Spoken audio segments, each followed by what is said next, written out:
You're listening to Birthing at Home, a podcast. I'm Elsie, your host. I recorded this episode on unceded Wurundjeri land in Naarm, Melbourne, Australia, where Aboriginal peoples had been birthing at home, on country, for thousands of years prior to the British invasion. They are the original storytellers. If you want to learn more about me, the podcast, or how I can support you in achieving your home birth, be sure to check out my Instagram at birthingathome_a podcast. Episode 31 is shared by Crystal from West Virginia in the United States. She shares her 5 birth stories, 4 of which were born at home. Crystal had hoped to have a home birth with her first baby. However, for a variety of reasons, as you will hear, she wasn't able to and had a very traumatic hospital birth. She promised herself she would never birth in such a place again and planned her first home birth attended by a midwife. Influenced by the lack of access to midwifery care, she then went on to have 3 free births. Crystal's story is a brilliant and beautiful story of learning to love and trust her body. We also touch on home birth for plus-sized mums and tools and resources that helped her along the way. This episode also reinforces that every birth is different and that in today's westernized societies especially, we are encouraged to only view one version of birth as normal, the one that is usually labelled as low risk. It is with this variation that we learn and can appreciate the power and magic of women's bodies. This is obviously a longer episode, so pause it if you need, as the births are told in fairly chronological order.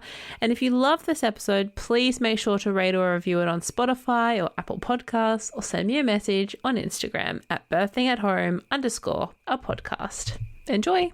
Welcome, Crystal, to Birthing at Home, a podcast. Thank you. We were just discussing, listeners, that Crystal is joining us from West Virginia, which I was looking on Google Maps, and that is in the east of the United States. How would you describe West Virginia, Crystal? Well, it's 100% mountains, pretty much.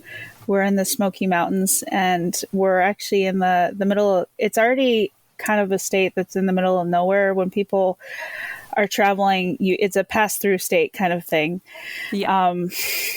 But we live even further out in the middle of nowhere, in a small valley, and it's absolutely beautiful. It's like I'm on vacation every day, and that was kind of the point why we moved there. Kind of have mindfulness about where our food comes from. So we have a dairy cow and chickens, and you kind of we kind of wanted to be in the middle of nowhere so that we could raise our family, homeschool, and do all things kind of crunchy, I guess is what they call it online. Yeah. But yeah. Yeah, amazing. So obviously you've just discussed that a little bit then, but do you want to give a little bit of background about who you are and who's in your family? Yeah, I'm a full-time mom, first and foremost, and then I do the homesteading, but I have 5 beautiful souls that I take care of and that call me mom. And I guess I have 3 girls and 2 boys. My oldest is 6, 5, 2, 1, and 3 months old. So they're all pretty young, and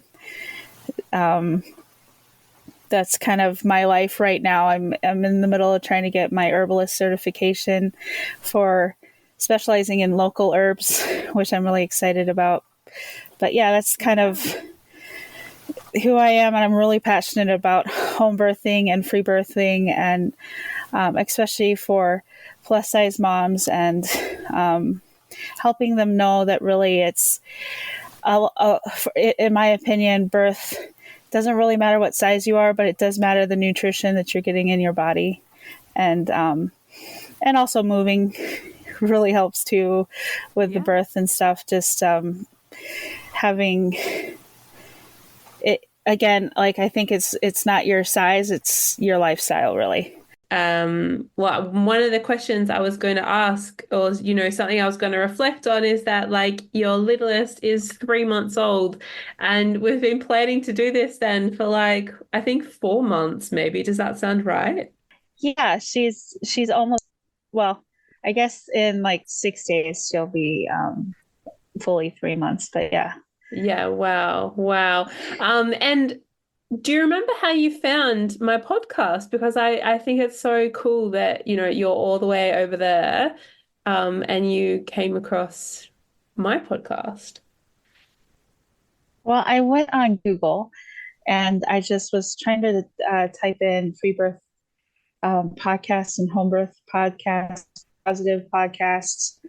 Um, I was at the very end of my pregnancy or near it, and I really wanted to listen to different podcasts because there's kind of the main ones. There's like two really like mainstream, at least with big platforms. Yeah. So I was just kind of looking for other um, more content, I guess, because I had kind of listened to a bunch of the other podcasts, and you kind of get. I just like to hear different people's opinions, different people, interviewers' opinions and thoughts and stuff. And yours was like the second one that came up. So Yeah. the algorithm Amazing. was favorable at that moment. Yay. And so I really enjoyed listening to it. Yeah. Amazing. Oh, that's so cool. I find it so interesting. So, we were talking before we started recording that you have five children, and the first, Yes. who's six, I think you said, they were Yes. born in a hospital, but since then you've had four babies now at home. And like I've had two babies at home, but like I just like how yeah, I just find it so interesting that, still after having had four babies, three at home, that you were still searching for birth stories and still found power in listening to other women's stories of, birthing at home with a midwife or without a midwife or whatnot. I guess going like right back, so I think you said before we started recording that um with your first baby. What's the first baby's name? Zelda. Zelda, such a badass name. So when you were going through her pregnancy, you were initially going to go through a birth center, is that right? Well, actually, I was trying to plan a home birth. Yeah. And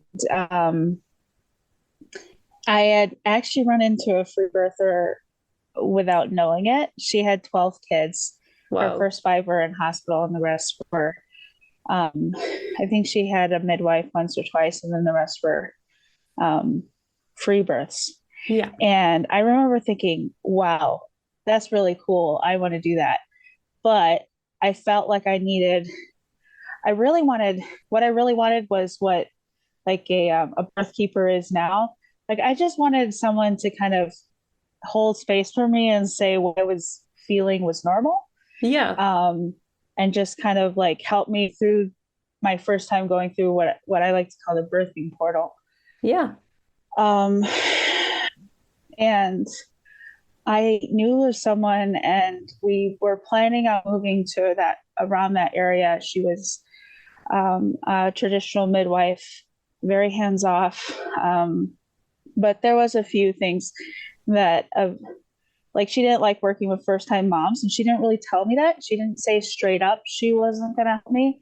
Yeah. She just kind of said, well, let's keep doing the scans and everything and see how it goes. And um Yeah. she Wow. never told me to my face that she wasn't willing until we moved there and I was 36 weeks. And I said, so let's plan for this home birth kind of thing, because I felt like she never said anything negative, like straight up no. And so I said, um so what do I do now that I'm here? Yeah. Basically, I was trying to feel her out, and she pretty much told me, well, you can go to the ER, or you can maybe see if this birthing center that just opened up might take you. Wow. And that just blindsided me because I Yeah. had told everybody, all my family, that I was going to have this home birth. Yeah. Um, And I was so excited to move there and be near someone that, because the area I was in, we moved across country and there was pretty much no midwives in the area that was Yeah. within like a 4 hour drive. And the Wow. only home birth midwife there um, that would actually cross states and was kind of, she wasn't legal basically, Yeah. but apparently she was super bossy, and I knew I didn't want that. I just, Mm. I just wanted somebody to sit in the corner and say I was okay, you know. Yeah, absolutely. Was But home birth yeah, kind of like even choosing, want setting out and hopeful for a home birth? Like, was home birth a part of, your childhood? Was that something normal that you grew up around, or how did you learn about home birth? absolutely not. It was not anything. My journey with birth started with watching my sister when I was 16, watching my sister at 19 have a baby in the hospital. Yeah, And I remember my parents kind of being kind of nervous and telling me to pray, that kind of thing, because they're super religious. And I was yeah, just like, well, what's the problem? She's just having her baby. And I say, well, she's getting an epidural and there's complications that can go with that. And I remember saying, really? And that was when I first realized there's a lot of complications that can go in having an epidural and all that. yeah, So I remember telling my dad, um, epidurals aren't for me. I don't think it's worth the risk. Uh, yeah, yeah, yeah. and my dad and mom were both like, well, you'll change your tune when you get Yeah, when you when it get happens to there. you. Yeah, Nobody can. And so when I started talking about having a home birth with my first baby, everybody was just kind of like, well, basically, I wouldn't put up with their shit. So yeah, if they came at me with any questions, I tried to do as much research as I could, and I'd say, you know what? Um, I believe natural birth is the most healthy for baby. And for me, came across Anna Mae's TED Talk on YouTube. okay. And um, I was watching a lot of YouTube content about natural birth and how more positive it is on the baby and on you and recovery, Yeah, and how drugs can interfere with all of those hormones. And I really wanted to try to do my best to stay away from it, yeah, because I felt like that was the best for my baby. um, so yeah, that's kind of, well, that, and I had had a miscarriage before her. It was chemically induced without my consent. It's kind of a bit of a story, but yeah, I ended up having a 4 month miscarriage, and I did that all at home by myself, yeah, um, just because I didn't want to pay the hospital bill. yeah, And of course. I knew my body could do Yeah, it. I yeah, I knew that, so that's kind of why I just kind of started trying to put work in yeah, without knowing anything, really just trying to learn. And yeah, so that's kind of my background from why I started going into looking at natural birth. To me, it just was like my body was made to do this. yeah, I don't like, I didn't realize that when you sign into a hospital, you sign with even most midwives, it's like something that you're signing kind of over your your autonomy. mm, And um, I didn't realize that. I thought I had like full control and full say, that I could say I want this, this, and this, and they would just do it for me, yeah, because yeah. Well, you're birth hurts. paying. That's kind Yeah, of where I approached it. yeah, Yeah, I'm paying yeah, them, so um, I was very kind of naive to the fact that that's not how it is. yeah, um, and the second you sign over your power pretty much when you um, sign their paperwork and Yeah. invite them in. Yeah. And And so that's something I I hadn't had, truly yeah. like thought of, because in Australia, for the most part, a home birth isn't supported by our healthcare system. So pretty much you can have so many, like we have Medicare in Australia, so healthcare Mhm. is like basically free. But to have a home Mhm. birth is, it depends state to state, but like from 5,000 to I guess $10,000, But in the Mhm. States, like how much, because, I guess that's such a issue in accessing home birth in Australia because going to hospital is free. But obviously in the States, it's Mhm. a bit different. Like how much does it cost to have a baby in a hospital there? Well, I mean, this was back in 2017. Prices have gone skyrocketed in the last few years, but Yeah. um, with it was $10,000 Yeah. just without a C-section. Um, and I remember it's really hard to get insurance or coverage when Yeah, you well. find out you're pregnant because they call it a pre-existing condition, Oh, what which the I thought was heck? crazy. That was my first like I had to pay even more. I think we were paying like $500 a, a month for insurance just so that we didn't have to pay 10,000. We ended up, I think, total when you um after the insurance, I think we paid like $3,000 or $4,000. Yeah. But you know,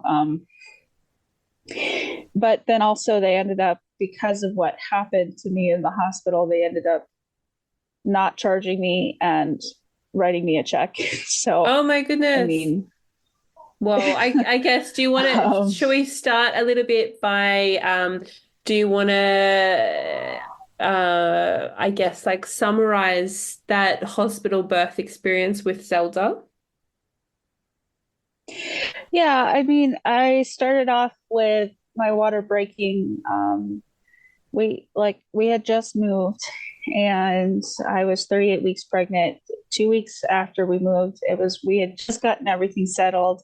I put all the brand new baby clothes in the wash. Everything was kind of set. So, and then that night we had sex and labor started, and I had no idea labor was starting. And then that morning, I kind of spent the night in and out of the bathtub and laying on the bed, and then I realized, oh, my back hurts, but it's coming and going. And then I realized, oh, there's a pattern to it. Yeah. Um, and then I think it was like 9 in the morning, my water broke, and it wasn't very theatrical or big or anything. It just like started trickling, and so I had called the birth center because we had set up. They were willing to take us, and they said, "Okay, well we'll check. Your waters probably didn't break." You know, they acted like I was a complete idiot, Yeah, well, and they did. You know, I get there, they test me, and they're like, "Oh, they had your waters kind of broken." And I said, "Yeah," I told but you. pretty much the second, yeah, the second I left the house, everything stopped. Yeah. And then they said I needed to um, they decided to treat me like I was strep B positive because the test hadn't come back or it didn't come from like the other doctors that I was working with before. So I Yeah. needed penicillin every 4 hours. Oh my Um, gosh. so I ended up nothing happening except for light tightenings. And, you know, now that I've had lots of babies, um, my body was just doing its thing. You know, the Yeah. second I didn't feel safe, everything kind of calmed down. And then when I was, you know, at the birth center, they were having me do the spinning babies thing and um, the mile circuit, and um, nothing was starting it. And then they were like, "Well, you know, it's been 12 hours. We can sign you into the hospital and get you on." it wasn't Pitocin. It was like this pill form that Okay. wasn't supposed to be as strong as Pitocin. Um, we can get you on something that I forget the name of it, but Yeah, they that's were like, okay. we could maybe get labor started. And, you know, if labor doesn't start by tomorrow morning when it's been 24 hours, we have to transfer you anyway. So might as well go in and get things started kind of Oh my thing. gosh. And Yeah. I was only 4 centimeters. Yeah. So I was only 4 centimeters dilated. And, well, they also like, they asked me which room I wanted in the birth center. I wanted the smaller room because it was darker and smaller it felt. And I didn't want the big room or big spaces or anything because I kind of wanted to be in a cave. Yeah. And I got settled in the small room and they said, "Oh, we decided you need to be in the big room because you said you wanted to labor in a pool."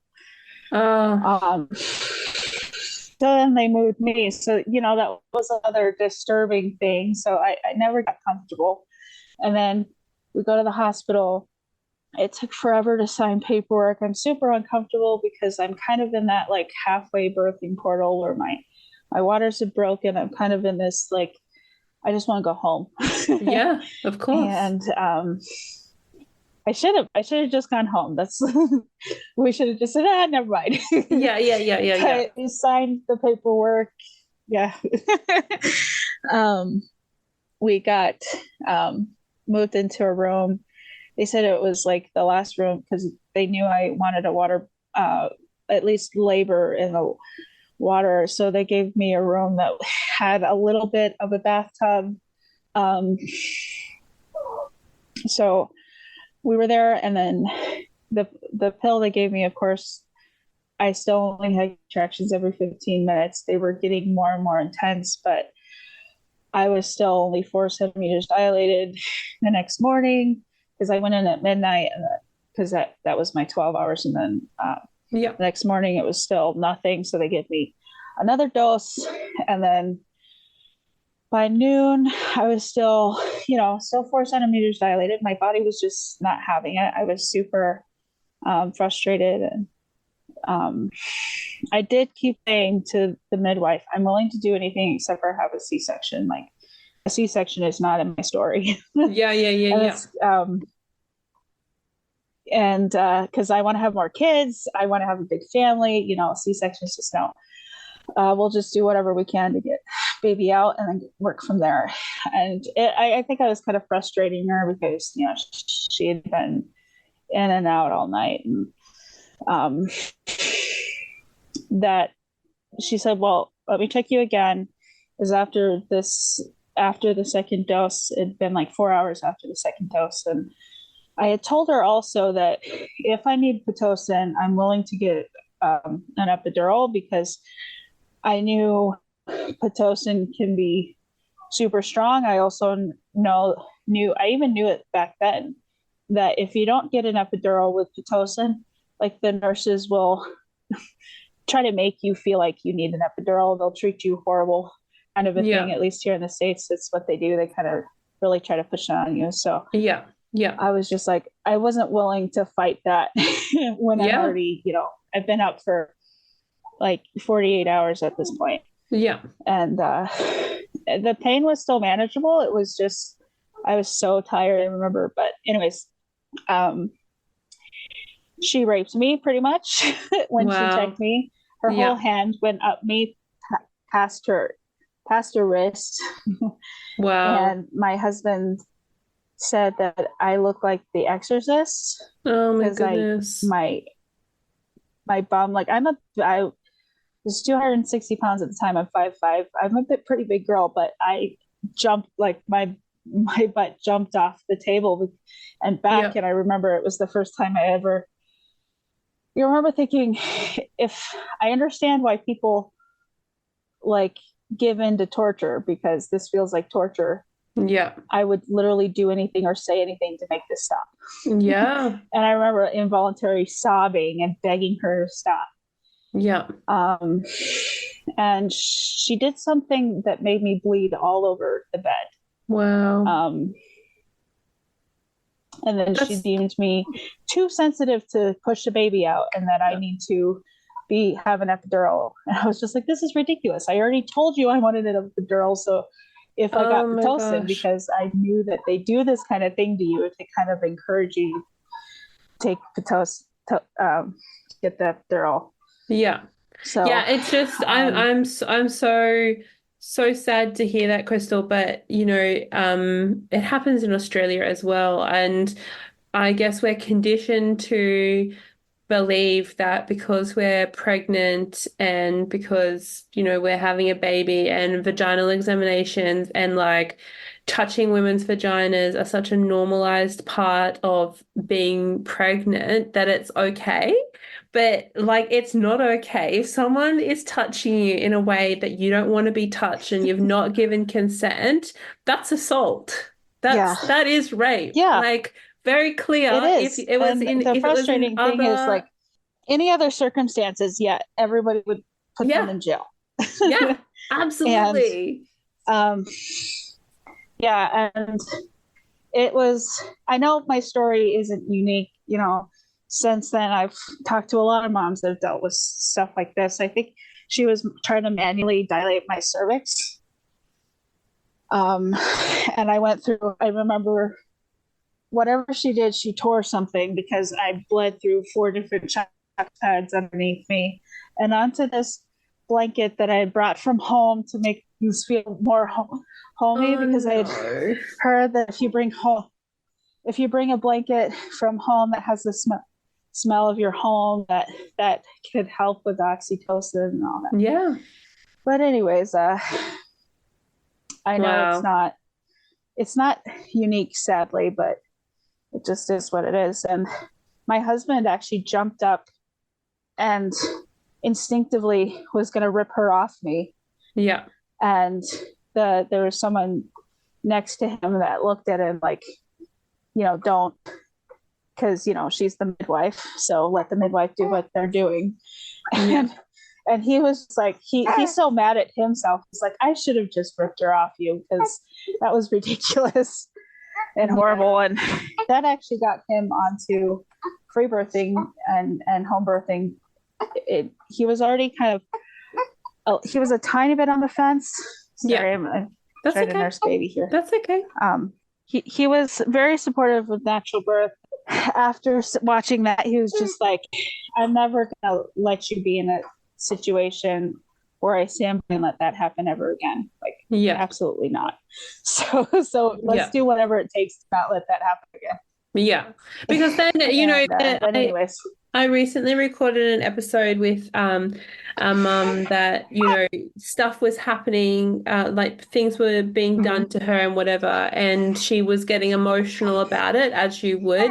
But then they said that she was getting too emotional and she was too anxious, and like that was because, that was the reason this was happening. But actually, it was the stuff they were doing that was making her anxious. But instead, yeah, they said, similar to what you said, that too sensitive and like, yeah, like just disgusting, absolutely disgusting.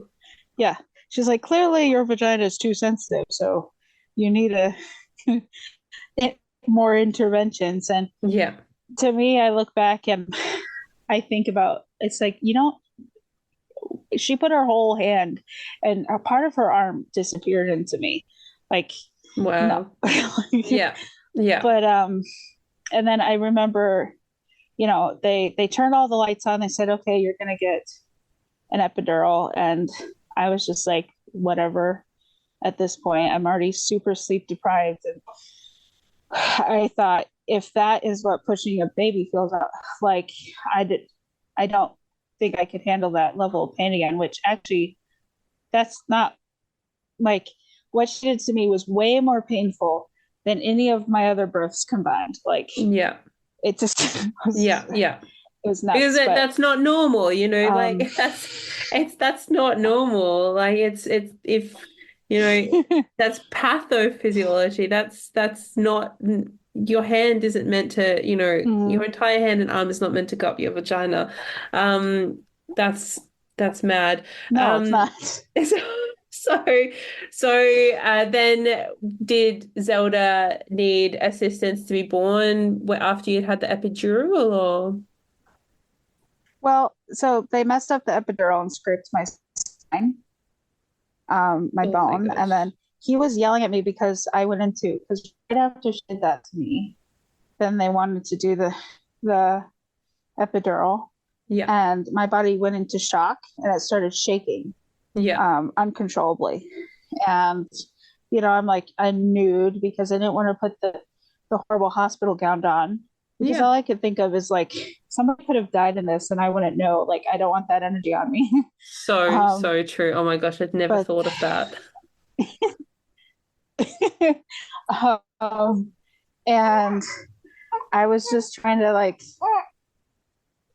so they were he's literally yelling at me saying, if you don't get me still, I'm not gonna let you have this epidural. I'm like, I don't want it in the first place. Like anyway, so Yeah. the first time he scraped my spine, and that's kind of what caused the hospital to kind of be scared of a lawsuit. So Yeah.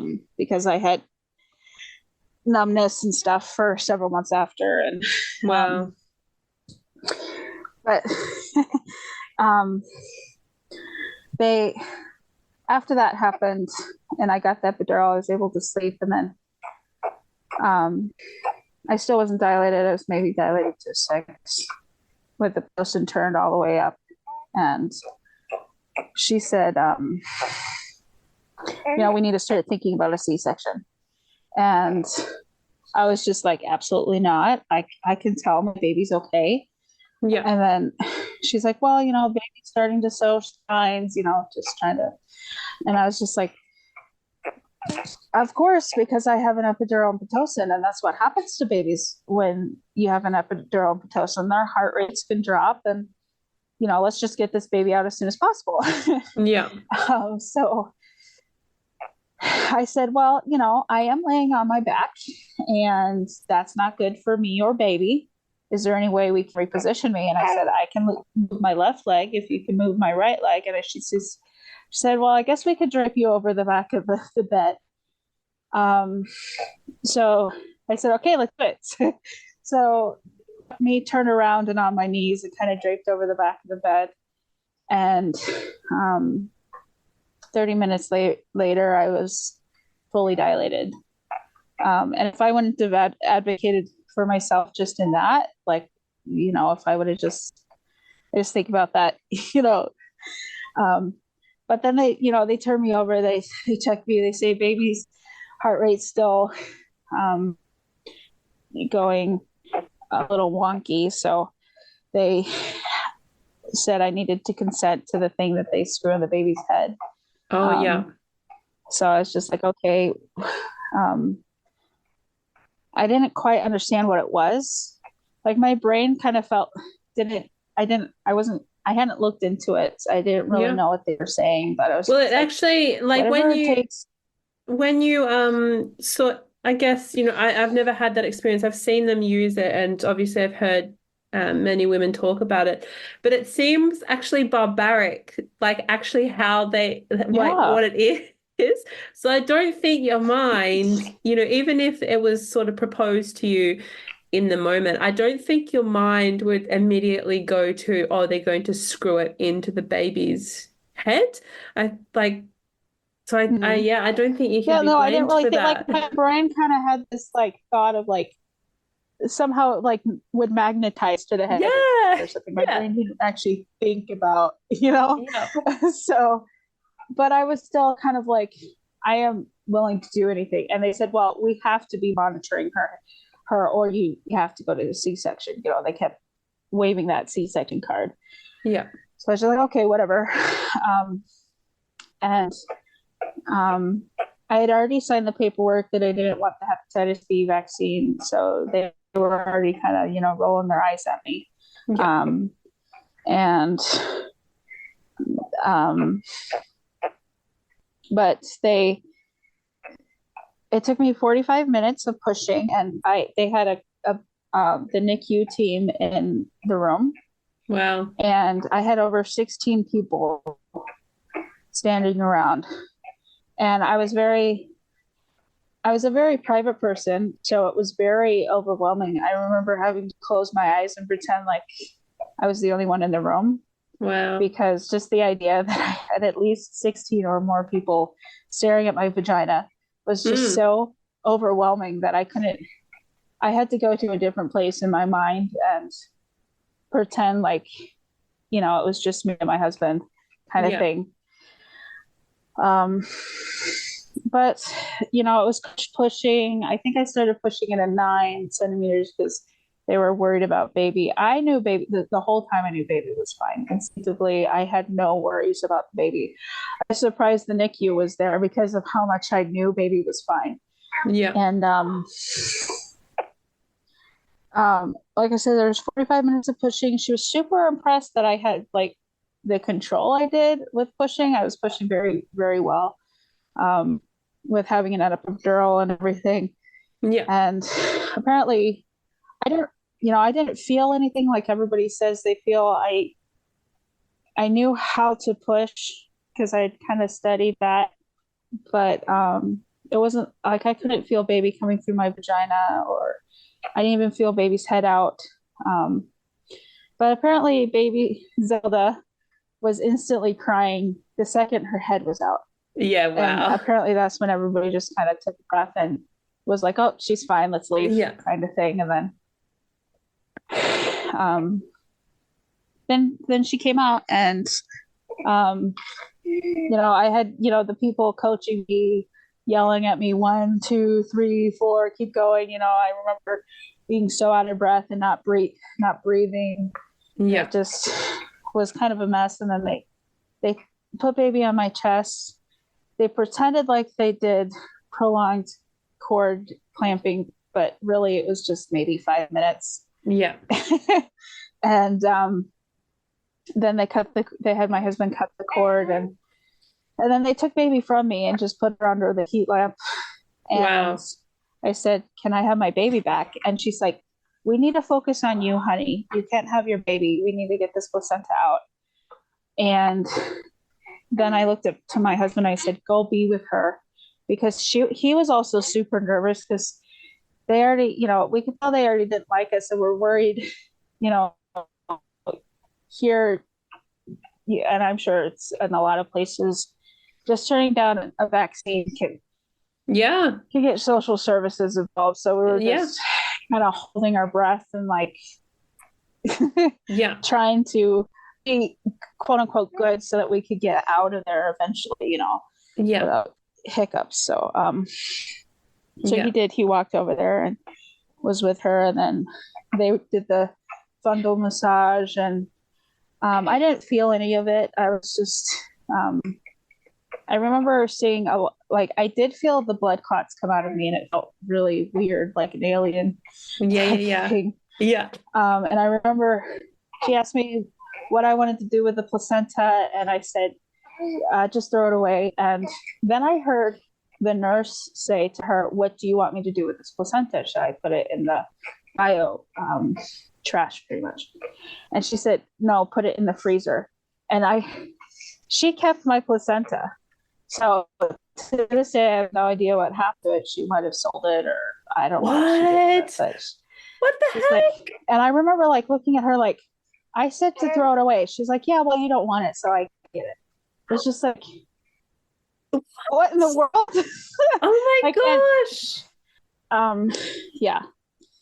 And she's like, well, I'll keep it for you just in case you want to encapsulate it, which I don't know. There's been stories of, stories have come out that there's some like OBs and midwives that sell placentas for Yeah, I've heard that too. it's What the just heck? Oh my gosh, oh, that's so icky. Oh my gosh. So yeah, no wonder you were like, I'm not going through this again. Like, because you've gone on to have yes, 4 more babies out of the system, and like, yeah, of course, who would want to go into the system after you've experienced all of that? That's horrible. Like, yeah. And wow. she was 6 pounds exactly. Yeah. So they told me she was a full term preemie. So they made me stay an extra day. So we were there for 4 days, Oh and the my midwife gosh. had a 30 she said I had a slight hemorrhage, so I get checked on every 30 minutes for the first 24 hours. Every So I 30 got zero minutes for the sleep. first And then, 24 hours. yeah, Oh my goodness. yeah. What? So I had no sleep. I was already super tired from having no sleep. And then once they finally turned off the 30-minute check thing, Yeah. um, even though I was perfectly fine, um, they that's when Zelda started cluster feeding. Yeah. And she was pretty much on my breast every 15 minutes for 10 minutes for 12 hours straight. Wow. And, she was doing her job to get my milk in. Yeah. And I was, sorry, this baby smacking away over here. That's okay. But um,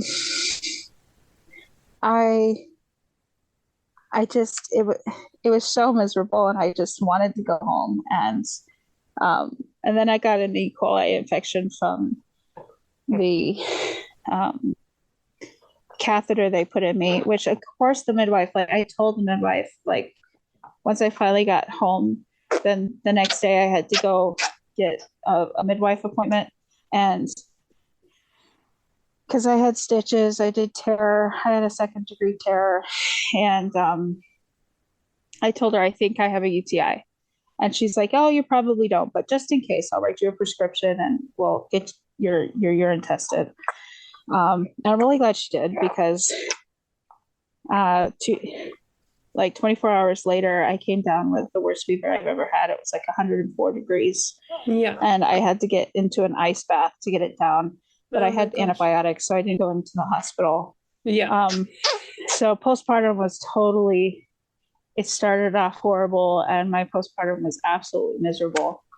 The whole time I had really bad postpartum depression, and I really, really struggled mentally after all that happened. Well, it makes sense that this is your initiation into motherhood, and like such a, like drama, assault filled entry into motherhood. Like it's, and motherhood, as I talk about with, most people on the past podcast, it's challenging in itself, and becoming a parent, like however many times, there's challenges, but going into that, having experienced all of this, in some of your most vulnerable, like, one of the most vulnerable moments of your life, or times in your life, like that.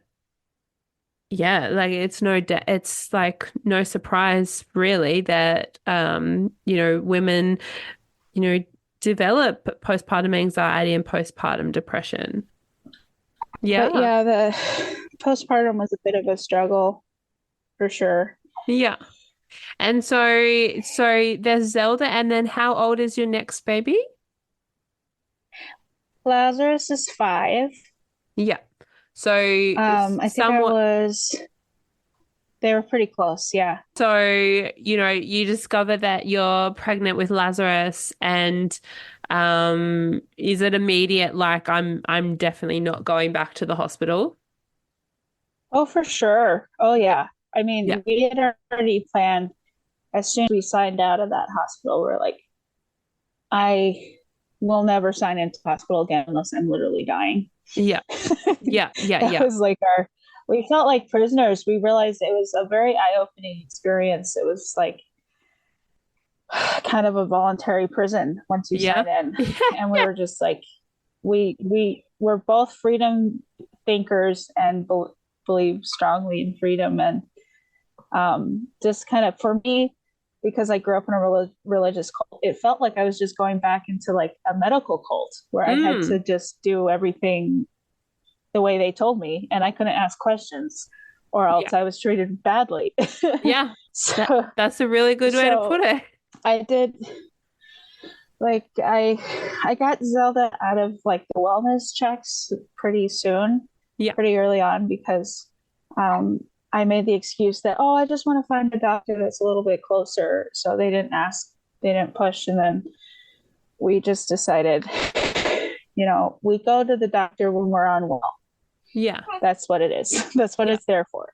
Yeah. So, and we're both fine. We're all fine. The baby's fine, that kind of thing. And that's why I remember crying because I was really overwhelmed with the idea of being pregnant again because of the trauma that I'd gone through. Yeah. And just having to face all my fears. And I had to I just worked through it. Yeah. And I hadn't quite yet worked through it in my mind, even though while it was happening to me the whole time, I know a lot of women, they'll say, oh, well, at first, they try to tell you, oh, well, you did the best you can, things just happen the way they just happen like that sometimes, and you're supposed to be okay with it. And I just was not okay with it the whole time. Yeah. Like, very aware that this isn't the way it's can go. Yeah. And that's why the home birth midwife that I had originally started talking to, I was like, I told her, look, I know my birth was sabotaged because I knew if I would have just stayed home, baby would come out just fine. So Yeah. the baby was fine and I was fine. Just so yeah, that's when we planned a home birth. Yeah. And so can you easily access midwives where you are? No. Yeah, okay. She was a friend of the family. Yeah. On my husband's side.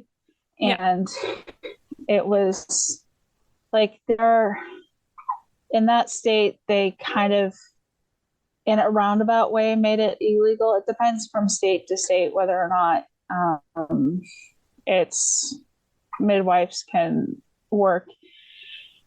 And she was certified in a different state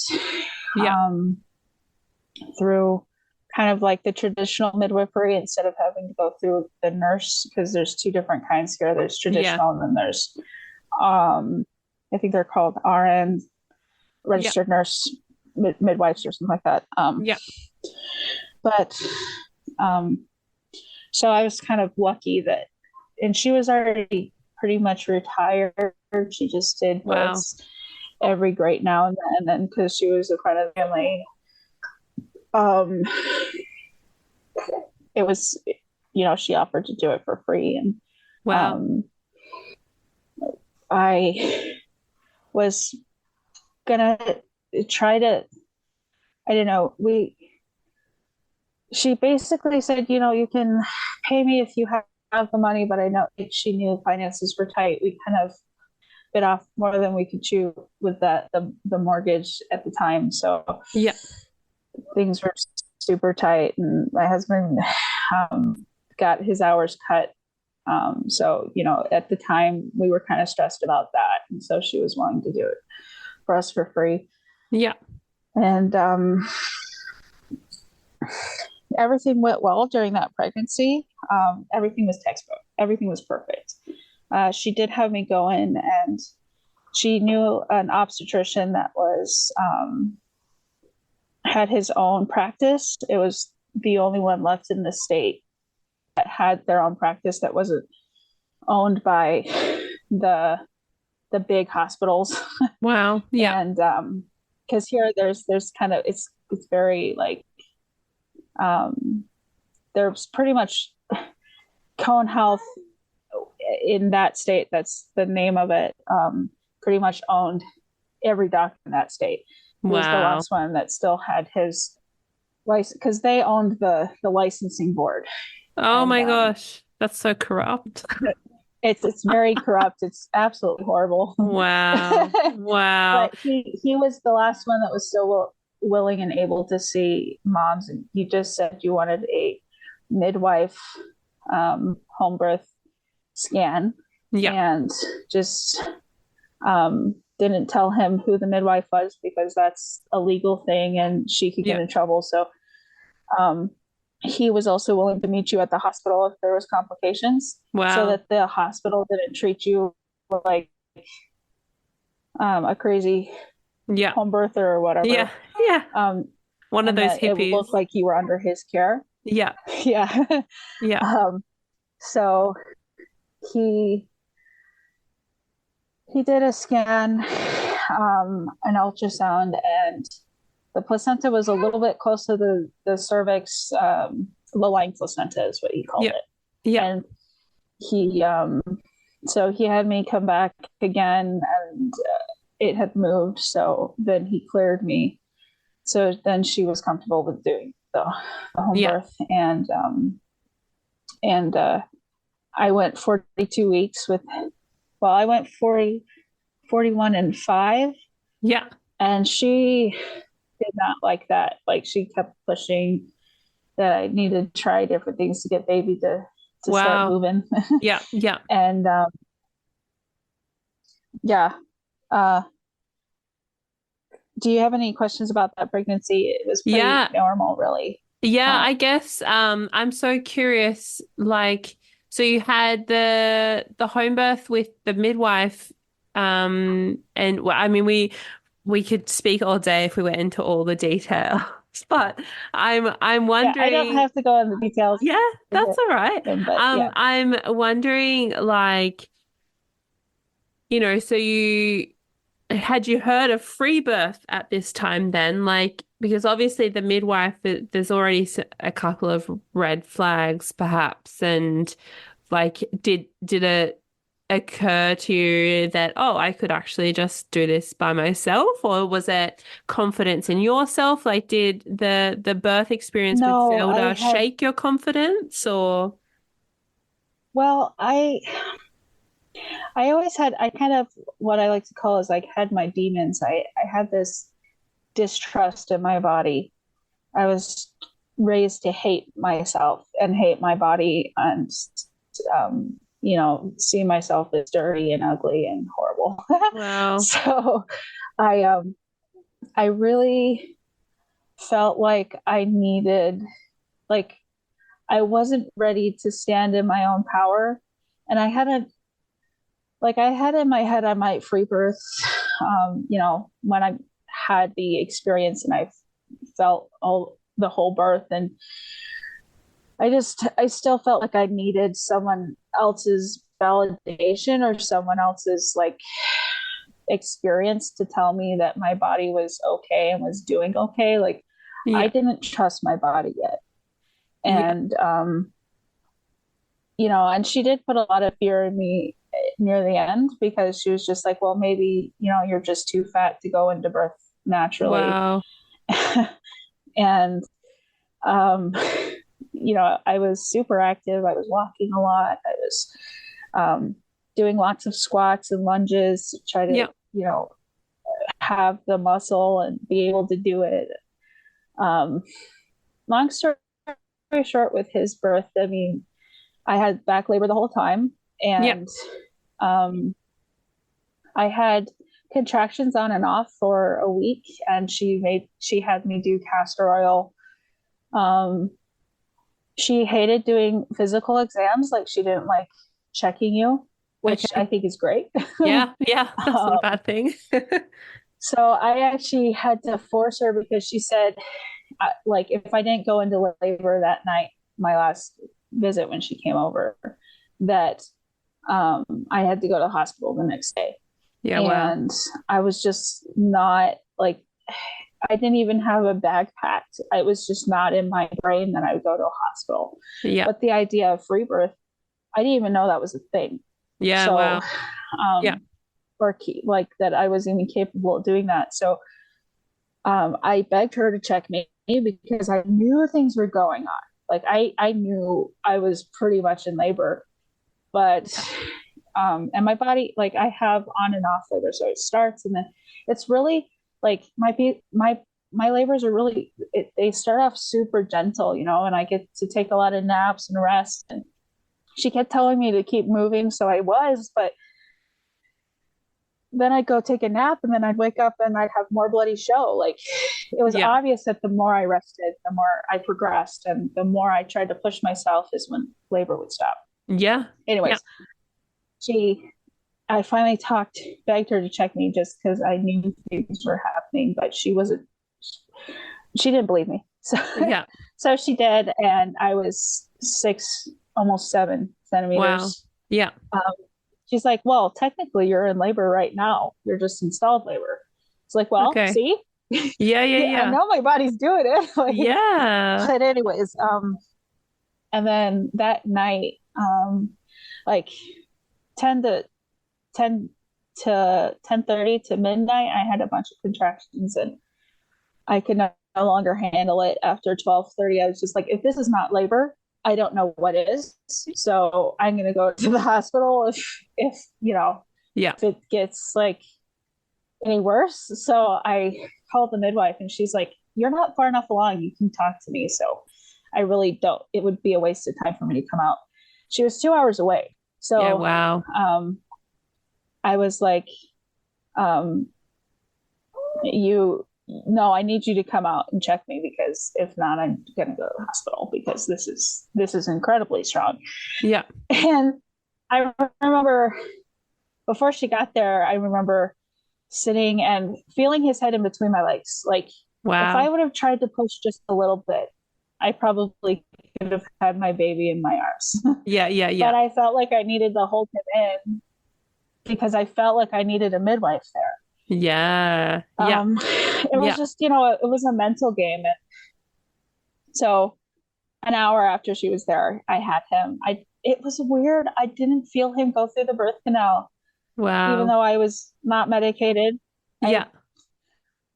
It's just so weird to me that I didn't feel him because all my other babies I definitely felt go Yeah. through. Like I had no ring of fire. I didn't even like I reached down like, oh, there's a head.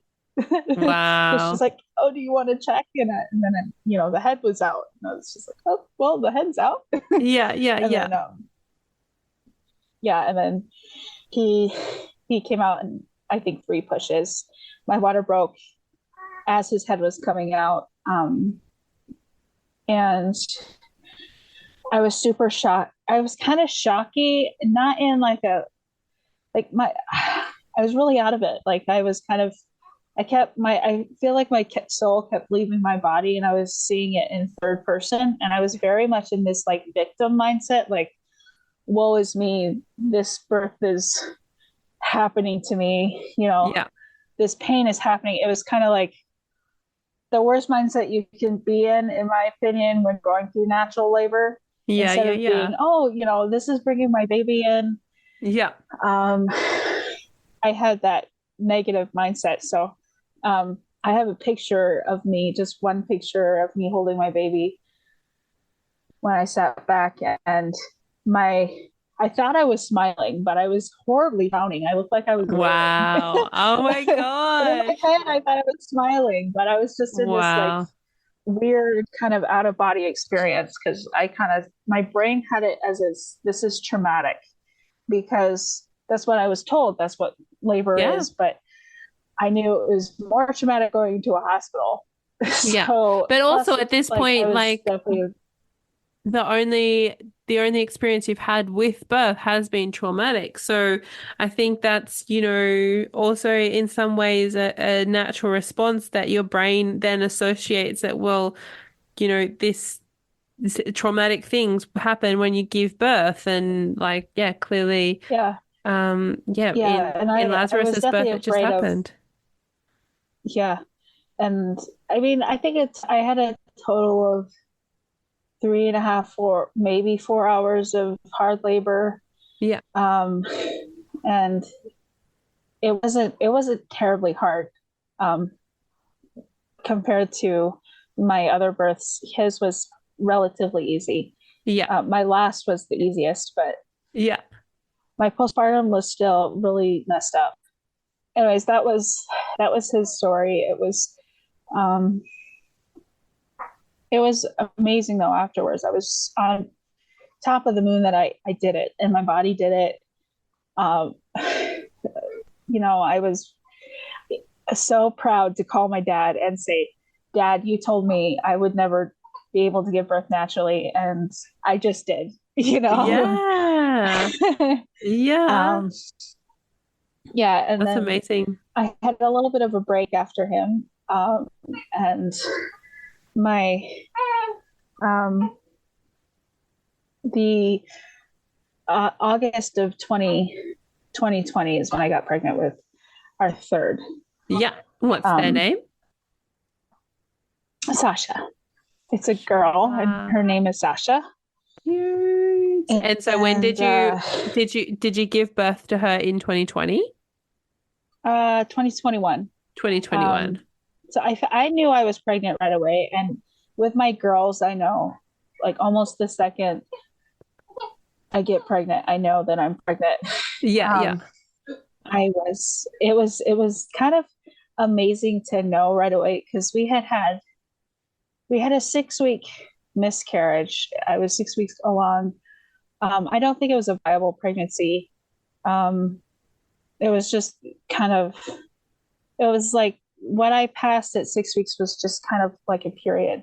Yeah. But I had tested positive for pregnancy, and then the next week is when I had the miscarriage.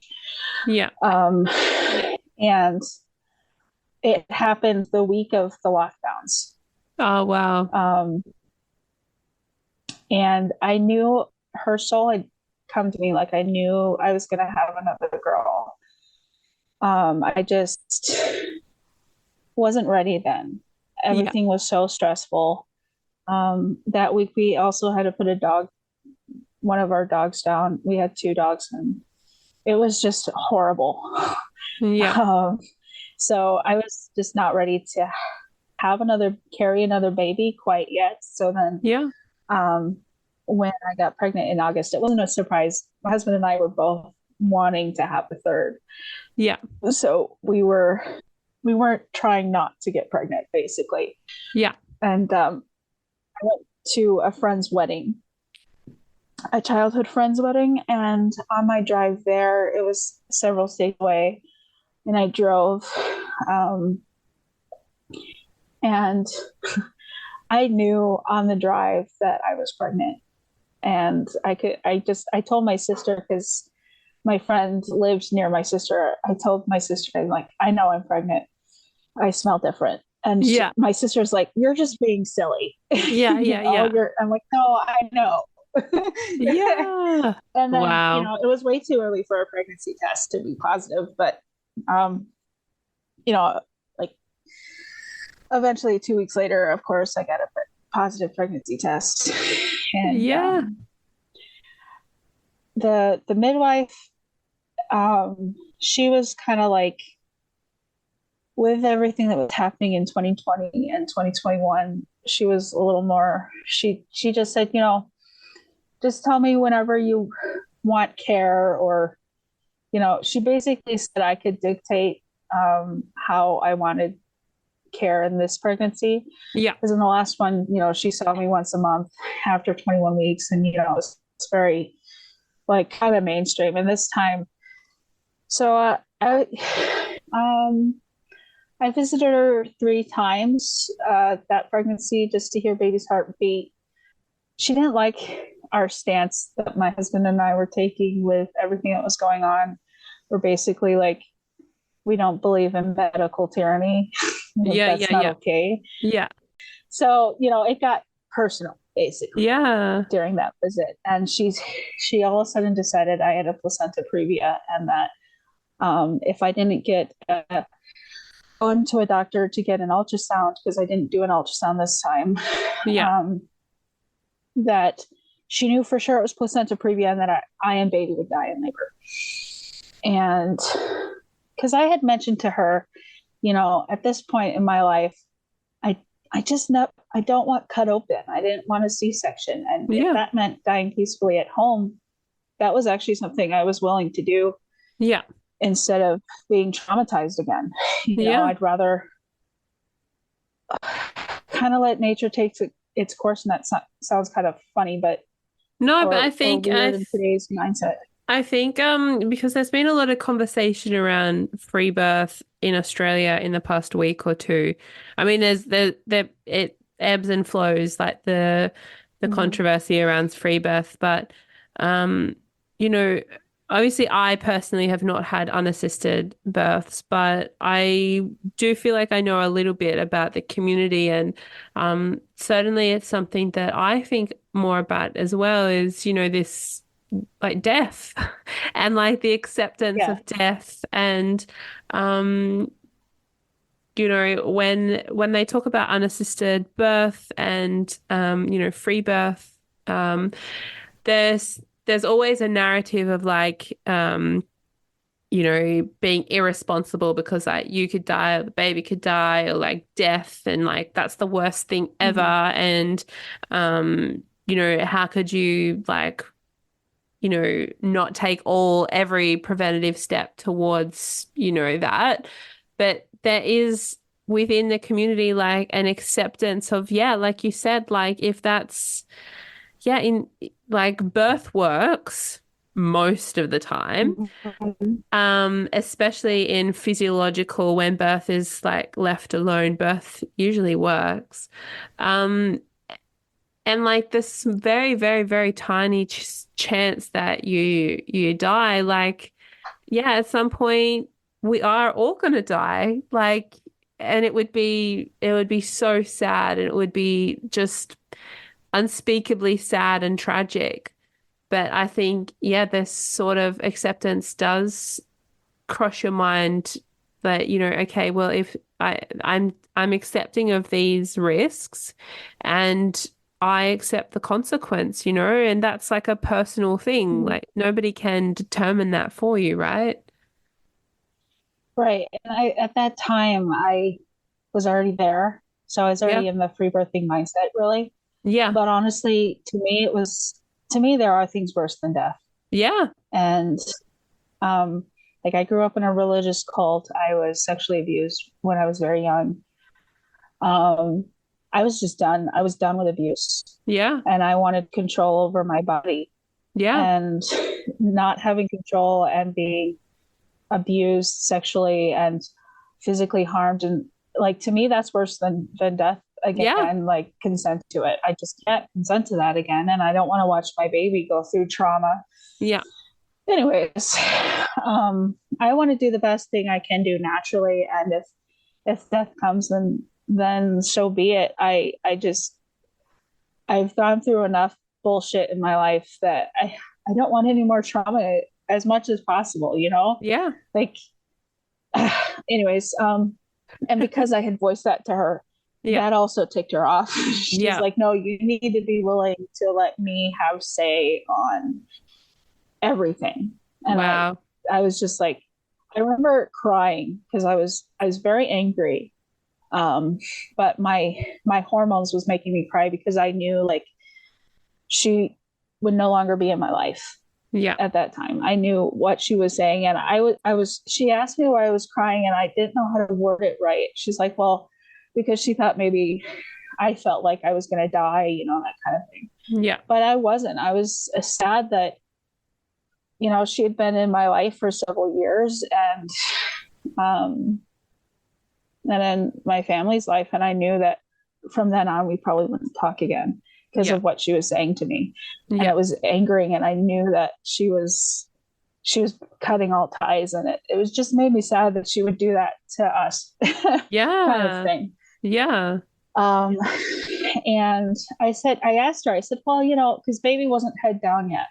Okay. Yeah. And I said, if baby goes head down, and everything, and I can clear up this UTI kidney infection or whatever it is, would you be willing to still attend? And she said, well, I'll have to talk to my husband about it, which now I know it was her way of saying no. She just wasn't being honest with me. Yeah.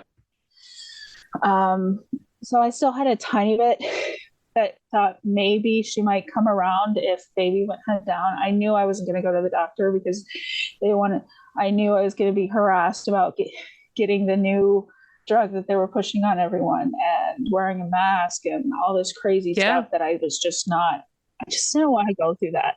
Yeah. Um, and I instinctively knew my baby was okay.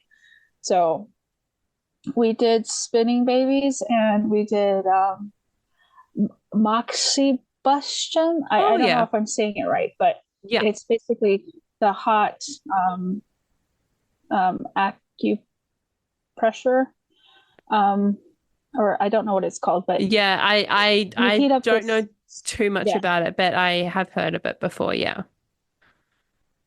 Well, it turned baby Wow. pretty much right away, Oh my goodness. and she went head down.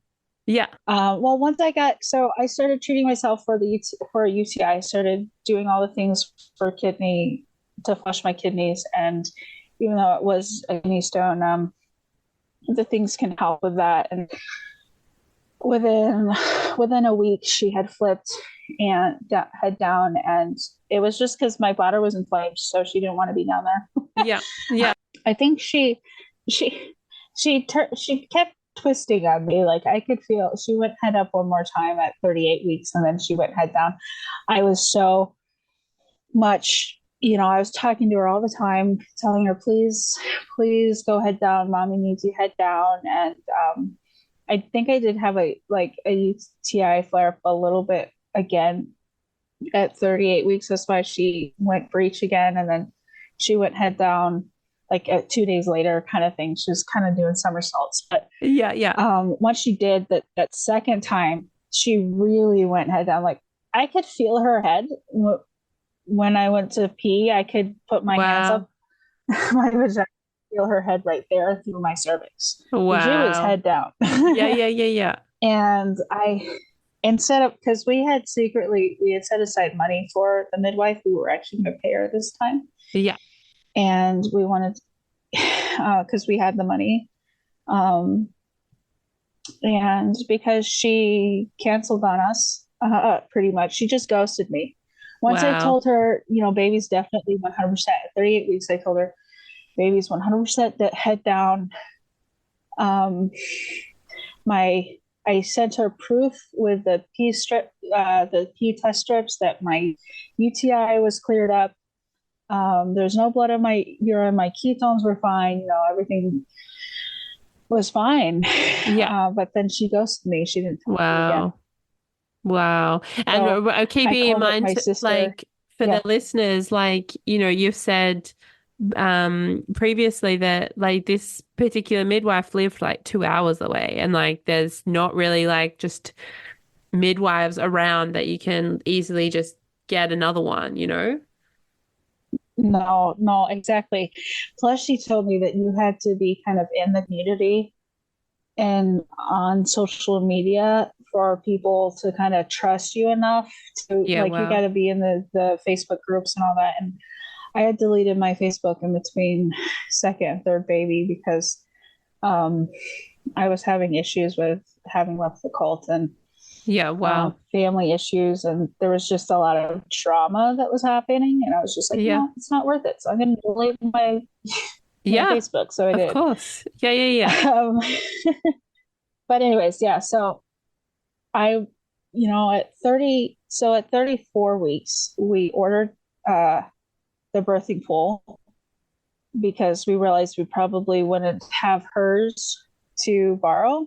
Yeah. And I started trying to do as much research as I could on what would happen if we didn't have a midwife, because there was just no one really that I knew that I could reach out to for help, or any kind of platform that I knew of at the time. So I was just watching all the YouTube videos. Yeah. I didn't even know about Freebirth. I remember near the very end, I think it was around 39 weeks, I saw a video of somebody calling it Freebirth.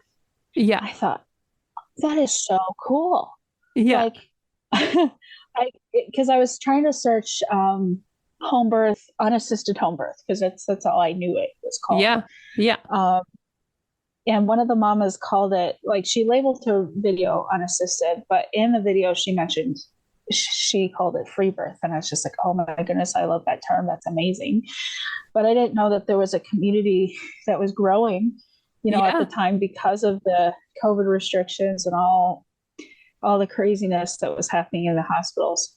Yeah. um, we we just kind of thought, we're gonna have to do this by ourselves if we don't want to sign into the hospital. We were, um, I was still kind of like, if both my husband and I, when I'm in labor, both agree that we needed to transfer, or maybe after I had the baby, if there was too much bleeding. And I was still like not 100% die hard, I'm going to die at home. But it was like, if I did go to the hospital, I'd have to turn down all these things. I knew I was going to have a fight. Yeah. Yeah. If I was going to go to the hospital. So anyway, so I did as much research as I knew how to do. Um, and I called my sister because she was certified with uh, um, resuscitating babies. I forget this was Like neonatal. CPR, infant Yeah. CPR. Yeah. Yeah. And yeah, she she ran an in-home daycare, and she was certified with all that.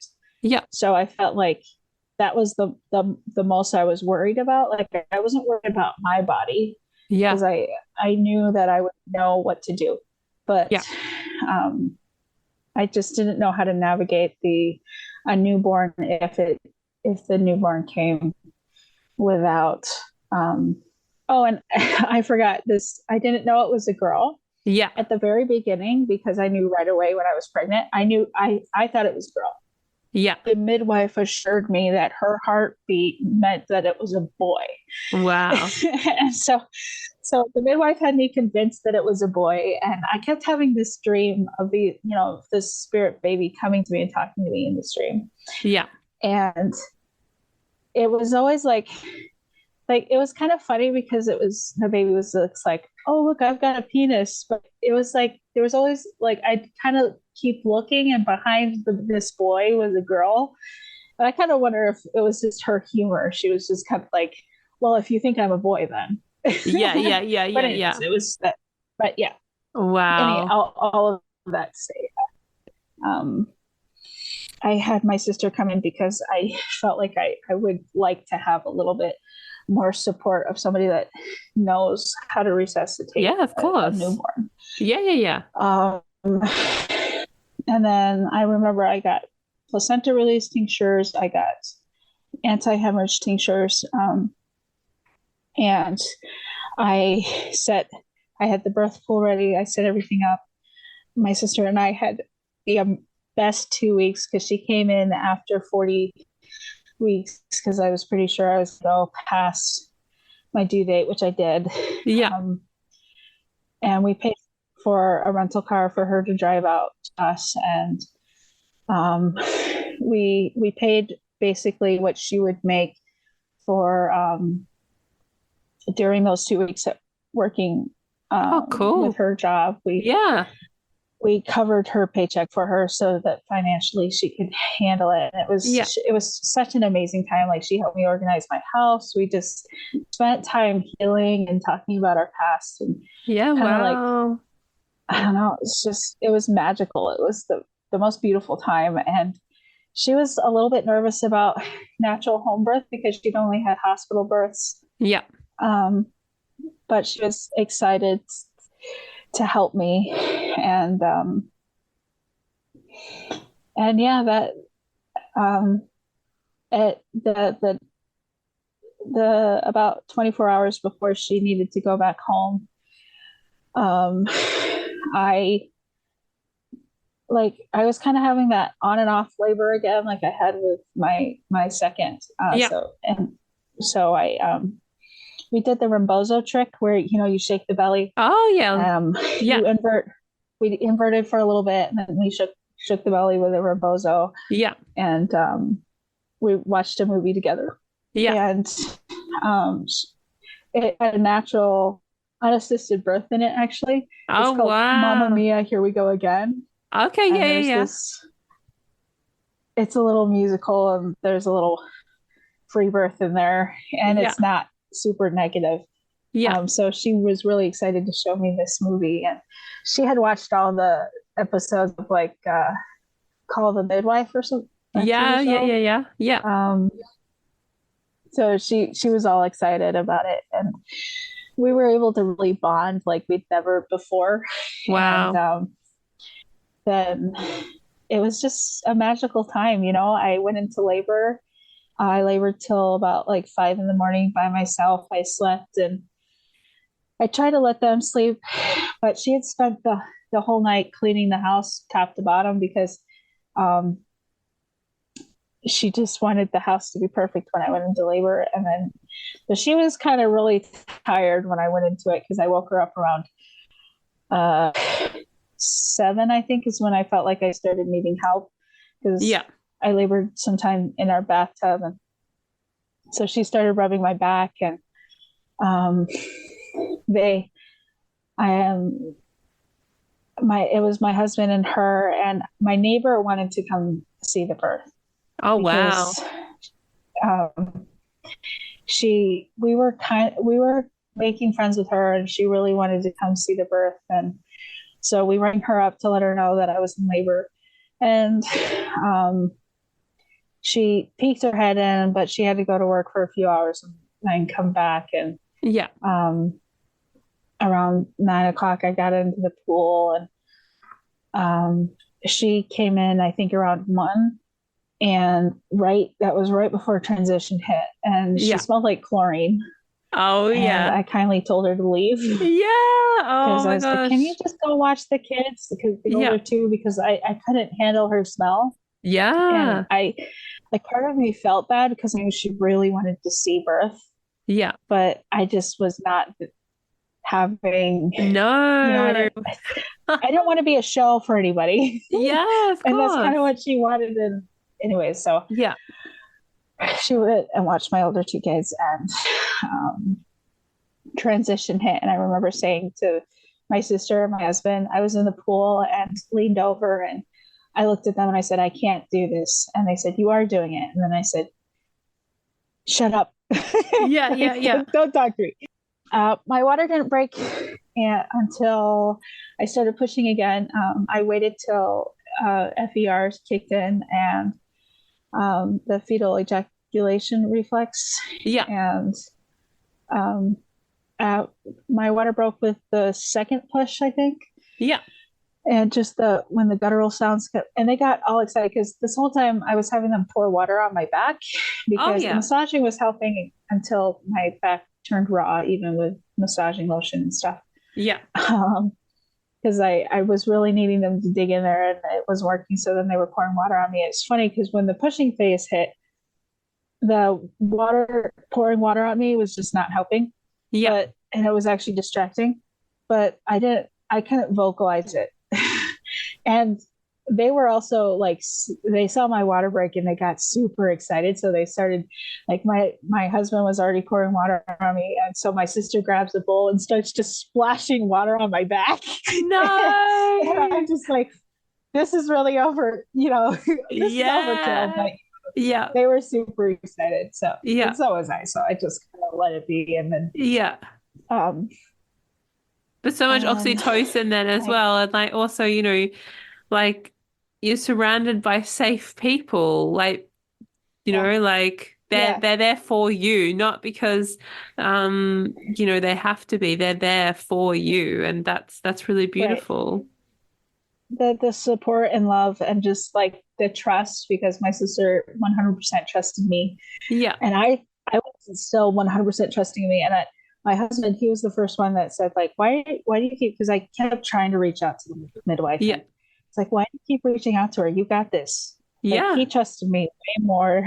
Wow. He's like, she didn't do anything last time. She just sat there and watched you and then said you were okay. Yeah. So why do you even need one? Yeah. Yeah. You Yeah. totally Yeah. have this. So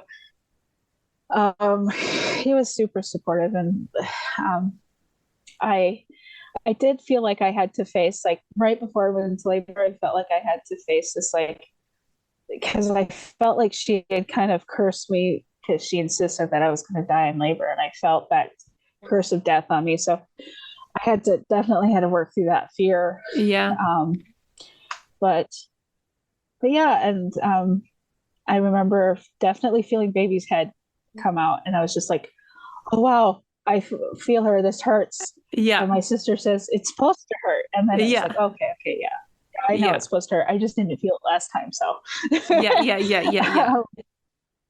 So then I remember thinking, hearing my body tell me, okay, stop, breathe through, wait for your next contraction. Yeah. But the rebel inside me said, I know that the midwife would tell me to stop. So I'm just going to keep pushing. Yeah. Like, I Yeah. was just like, so I was kind of rebellious against my own body too, my own intuition. So I had a third degree tear, but I Wow. didn't know that until a few days later. Yeah. Um, but I pushed her completely out without a contraction at the end Wow. and brought her up to me. And my husband instantly was sobbing. It was like, and jumped in the Oh. pool and said, "You did it." And my Oh. sister, instinctively, her first reaction was, "Fuck the hospital." And then we Yeah. all just started laughing Yeah. because it was just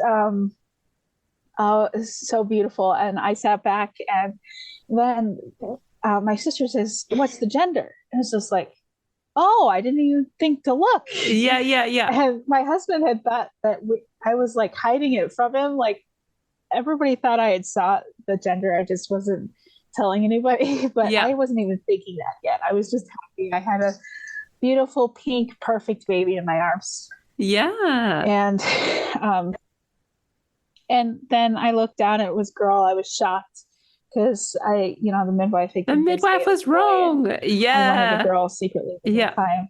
Yeah. And um, yeah, and that was the birth of Sasha. Wow. And And so, um, like, having Sasha, like, that sounds very redemptive, and that sounds yeah, like it's, Lazarus obviously taught you less, like, less. I guess every birth you have lessons, of course, but mhm. Sasha, that birth sounds like, well, now you believe you can do it, and you Oh can do yeah, it no, without like, anybody else.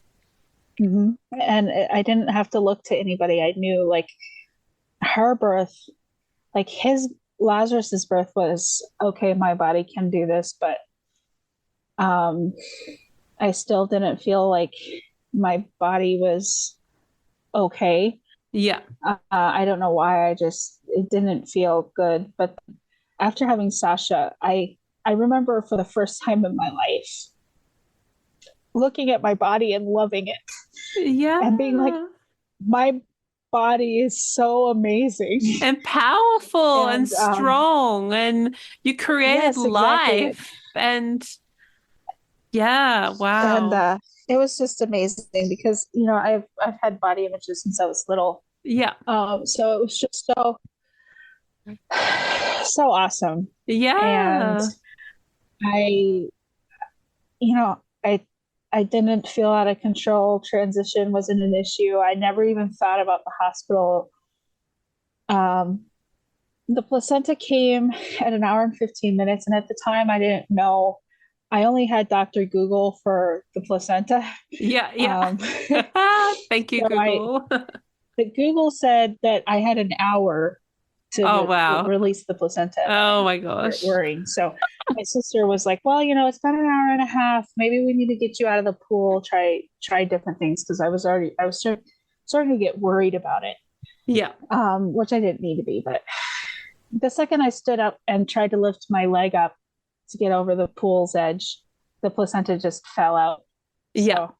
So, um, so then after that, I mean, we did delay cord clamping for 4 hours, Wow. It's and like then I proper was delayed completely call white. clamping. Yes. Well, I originally was kind of half considering a lotus birth, but then after, trying to carry a placenta and a Yeah. newborn, I just realized it was just not practical. Very tricky. Yeah. I like full respect to Yeah. women that do that because yeah, like it's basically like you got two babies, except they're connected. So like Mhm. that's very tricky. Well, what's interesting is if I would have done the lotus birth, her umbilical cord fell off the next morning. Oh wow. So Wow. Also it yeah, would have very yeah, soon. yeah, It would have probably just fallen off anyway, so just a yeah, few more hours later. yeah, yeah. But Wow. Yeah, with her, the placenta came out in one piece. I passed one large blood clot like 4 hours later that was about the size of my fist. Yeah. With I think it had some trace membranes in it, but after that I was I felt amazing. Yeah. Even though I did tear horribly, and I didn't know that yet till a few days later. I started feeling down. It was like 2 days later I started feeling around, and I was like, I don't feel anything between my vagina and my anus. So Wow. Wow. uh, Yeah. I asked my husband if he could check for me, Yeah. and his first reaction was, "Whoa!" And Uh, then, "Oh, I'm sorry, honey. I didn't mean to scare you." uh. And So I so, took a picture of it, yeah. and we're like, well, I guess we'll just. I just decided to do bed rest, and I had to properly bed rest for 8 weeks. My body really kind of forced it on me. Yeah. But my husband was out of work at the time, so it was fine. He took care of the older kids, and I stayed in bed, Yeah. and everything healed up just fine. I didn't have Wow. it actually closed itself back up. So, Yeah. um, I know Wow. some women say it didn't close for them, but for me, I didn't do any stitches or anything other than bed rest, Yeah. um, and then I had very little postpartum depression. I still kind of had mm, mm, a little bit of um, like a hormonal imbalance, I think, but um, I could take care of my baby and love my baby and not stress about it. So yeah, Yeah. that was very nice. Yeah. Yeah. Wow. So That's so that was her beautiful. birth. That's Sasha. And then like going for baby number 4 and 5, like I mean, you can do it. Did you have any doubt? What is baby number 4? What's their name? Okay, well, baby number four was a little bit humbling for me Yeah. because then I was just like, oh, it's old hat. Yeah. Yeah. This is Um, easy. so then I just really focused on trying to learn about pain free birth, and then I also learned, like, because I've heard the free birth term, I Yeah. started Googling that, and that's Yeah. when I started hearing the free birth stories, Yeah. and I got the book Homebirth on Your Own Terms, Okay. Yeah. because I pretty much was going to have another free birth. So I got that book. Really wanted to be more prepared, like over Yeah. prepared. Yeah. um, and so I decided, you know what? If I can't find a midwife, because I did actually try to seek out a midwife um, I still couldn't find one. One was willing to do it virtually, and that was about it. So Wow.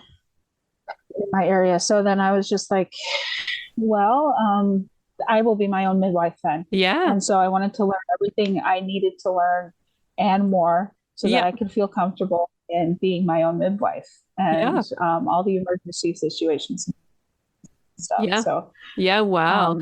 I did a lot of book work with him. Yeah. And I was just like, I'm going to have this amazing orgasmic birth. Yeah. And I actually did.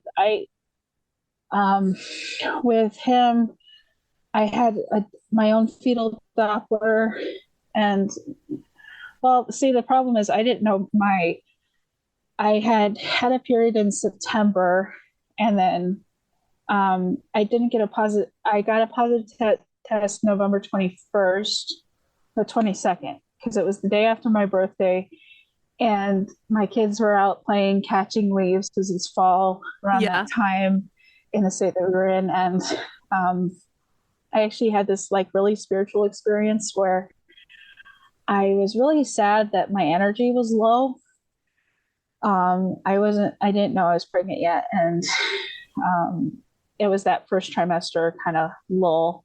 Yeah. And I, so I couldn't run around trying to catch leaves with the kids, and I was sad about it. And I just didn't have energy. So like out of just nowhere, I said, trees, if you could you please send leaves my way? Yeah. And then one hit me in the face. Wow. Yeah. And Freaky. then they started landing all over me, and it was kind of like the wind wasn't helping. Like the wind was going a different direction. It was Yeah, like, yeah, yeah. and my husband saw it, and he was just like, "I can't believe this is working for you." And then so he says, "Let me try it." So he sits down in a Yeah. different place, and he says, "Trees, would you throw your leaves toward me?" And then all of a sudden, they started falling all around him, and it What? landed right on his stomach, even. And Wow. we just had this kind of extraterrestrial Yeah. experience. And we Yeah, were yeah, just yeah. like, and it was like the trees were trying to, instead of us playing the game catch the leaves, the trees were playing a game to see how close they could get their leaves towards us, Yeah. which is just, I don't know, it's just really Wow. cool. Yeah, yeah, And I yeah. feel like they were celebrating the new life that I didn't know I quite had yet. But then Yeah. I went in and took a pregnancy test because it kind of dawned on me that I was feeling sluggish. Yeah. Maybe this could be possibly. And then it was positive. But the one interview I kind of had with a midwife, she said my estimated due date was May May 30th, I think. My guess date was mid June, Yeah. like June 11th is what I was guessing. Yeah. Um, What's the name of he didn't this come. little boy? His name is Enoch, and he didn't come till mid July. Yeah, okay. So I like at the end of June, like during June, I thought, well, I'll try like black and blue cohosh and try to get things going because I felt like I was like full term Yeah. and I felt really big. And he was just bounce around in there. And Uh, then I realized, once I hit like 44, 45 weeks, so like maybe I didn't get my guess date right. I didn't have any scans or anything to go by. I had a fetal Doppler so I could hear his heart rate. So I was like, I just stopped all trying. yeah. Of course, I had told everybody my due date was sometime in June. Uh, So, at oh the end of June, no. everybody's like, "Where's the Where's the baby?" baby? Even Yeah, like yeah, yeah. I was, we were in a different state than we are now. We were in North Carolina at the time, and the town that we lived in it was still a small town. So everybody that knew me, like in the different stores and stuff, were like, "Oh, you're still pregnant." Yeah. I'm like, "Yeah, I guess my due date's off." Yeah. And they look at me kind of funny because you're supposed to know your due date. Yeah. Of And course you're meant to know the date. I yeah. So technically, according to the original midwife's guess, I was 47 weeks when I went into labor with him, but Yeah. I'm pretty Wow. sure I was probably 42 weeks, maybe at the most, Yeah. because he had a lot of vernix on him and the placenta was in great shape. Yeah. But with him, it was super humbling because my water broke. It was kind of like Zelda. It started on a Saturday morning, which was her birthday was on the 23rd of July. And on the 23rd of July, this time is when my water broke. Yeah. Wow. And we kind of had a laugh because Yeah. I actually did have a gush. It was in bed. I rolled over to get up to go pee and I felt the pop. And I woke my husband up and he ran and got a towel for me. And we were kind of laughing. We're like, of course it would be on Zelda's birthday because Zelda's very, like, she's a very independent child and what's hers is hers kind of thing. So Yeah. we're just Yeah. like, I kind of whispered to baby, I said, it's okay if you wait another day She doesn't want to because share. I know Zelda, she probably wouldn't like to share her birthday. Yeah. Um, and so we had her birthday party. I had everybody leave a little early because my waters were open. And I was having on and off really light contractions and just noticeable tightenings kind of thing. Yeah. And then I had a really good sleep that night. And um, by the next evening, I told my husband, let's try to get things going. So I did. I actually did a pelvic floor release Okay. Yep. exercise. Yep. And um, my husband, I did the inversion, and my husband did the rebozo again. And then labor did start up again. So then we went to bed real quick because, we knew we needed more sleep. If anything, rest is great for Yeah. that. So Absolutely. we slept, and then I think around, it kind of felt like it was doing what Sasha did, because by sunrise it was starting to get unbearable, well, uncomfortable.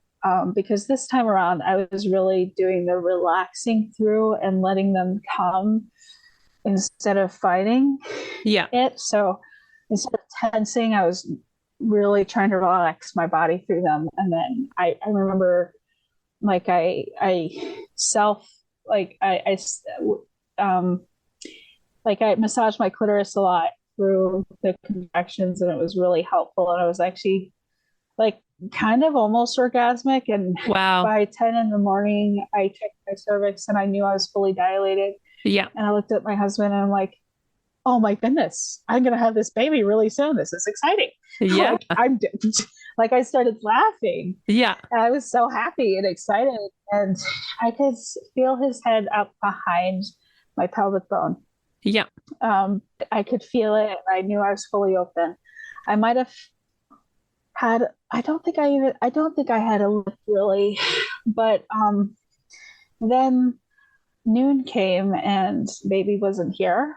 Yeah. And I was starting to feel like the contractions were hitting a wall. So I got out. I had a lot of pressure on my anus, so I released some poop, and I got out and was able to poop in the toilet. And, did some contractions standing up and sitting down, and then trying to lay on a bed. But I hated the bed. It felt like I couldn't move because I felt so big that I couldn't move if I wanted to on the bed. I felt Yeah. trapped. So Yeah. Yeah. Yeah. um, then I remember at noon we called for my mother-in-law to come watch the kids Yeah. because I felt like we needed another set of hands. And I said to my husband, I said, make sure she knows not to like come back and look at me. I don't want to see her. I Yeah. just Of want to know course. that the kids are okay. Yeah. Yeah. And then I said, the neighbor was willing to help with this one as well because she really wanted to see a birth. But Yeah. I said, call the neighbor. I think we're going to need, because he was starting to get super tired. And it's like, we might need a second pair of hands. So call her. And then I think it was 2:00 came around, and I felt like I was just, the contractions were coming. They were coming every 7 minutes. So they weren't stopping, but they'd last 2 to 5 minutes. But it just didn't feel quite right. And then so I had tried to join some free birth groups on Facebook because I had by then made a new Facebook. Uh-huh. And I hadn't been accepted yet in any of the groups. So I actually messaged a midwife that was a free birth supporter on Instagram that I was friends with. Yeah. But I really didn't know. I just followed her, Yeah. But I had Mark message her and say, basically, I apologize for reaching out, like in the middle of labor, but I didn't have any birthing groups to talk to or anything. And I said, is there anything I could do? Like, what could be wrong? Because I'm fully dilated. I know I'm fully dilated, and baby isn't going anywhere. So she recommended going on your hands and knees. Well, doing a side contraction and then another side contraction, like floating in the pool. Yeah. On one side and then on the other side. And then on your hands and knees, because I'd been in a lunge squat for so long that it kind of, I think things were kind of starting to swell a little bit because I felt of course. pushy, but every time I tried to push, it didn't feel right. So I didn't, like, I wasn't putting, I refused to put like effort into that. And I also Yeah. remember I was sleeping on and off in between contractions. Yeah. And I, um, so she made a few recommendations for positions, but then she also said, it could just be that you need more time. And that was kind of like a bitch slap to my face because I was like, well, you know what? Women go through labor for several days sometimes. I Yeah. had to get that mindset because I was starting to get that, do I need to go to the hospital type Yeah. feeling? The doubt. Just Yeah. because Yeah. I was Yeah. like, I I knew I was fully dilated, so I was just, what's going on? Yeah. Um, and I was kind of in that transition mindset where I really couldn't see how things really were. And then I was like, am I fully dead? Like I was questioning Yeah. everything. Yeah. Yeah. Yeah. And then, so I did the side, I floated on my side, on my left side, and then on my right side during each contraction. And then I did a hands and knees contraction. I felt something move, and I think he was able to move his hand. I think he had it up by his face. Oh, yeah. And then all of a sudden, the contractions felt like they were right on, like they were doing Wow. something again. Yeah. Yeah. Yeah. Oh my And gosh. then I felt him kind of lock into place. Yeah. And then it kind of gave me that like boost of energy that I needed. Like, okay, this feels like that something's happening again. And then so I had him at 6:15 p.m. So um, I I remember at 6 o'clock is when I started pushing. My pushing phases are always really short, like Yeah. 3 or 4 pushes at the most. Wow. But I got his head out, and um, then I waited for the next contraction. I was patient this time, and I pushed his body out, but it stopped at around his belly button.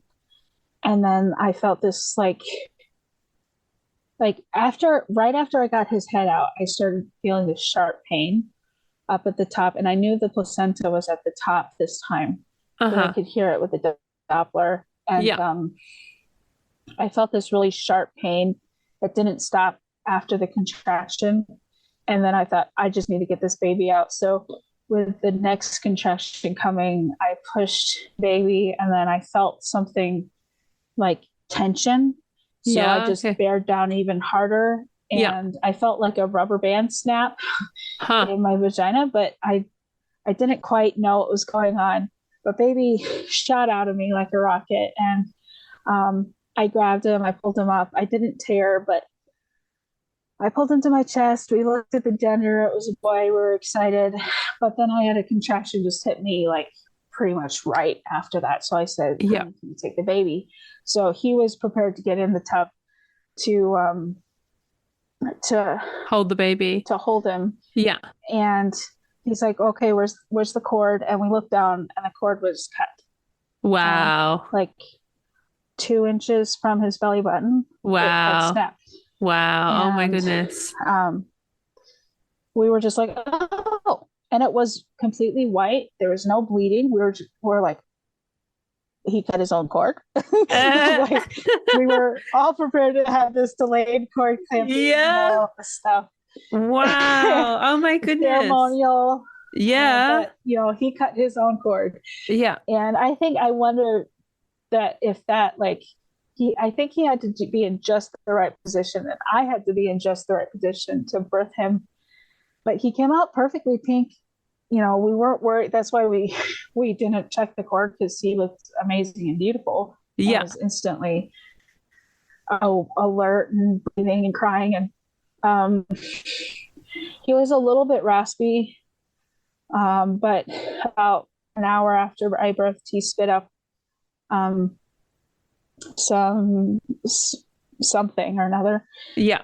It was just clear fluid. He spit that up. He was fine. He wasn't raspy anymore. And so I think if I would have had that baby in the hospital, I would have for sure had a C-section because Oh of my gosh, all that the would have been like complications that I didn't even know existed. yeah. That is Like, wow, I was not expecting that. So, how long did it take for the placenta?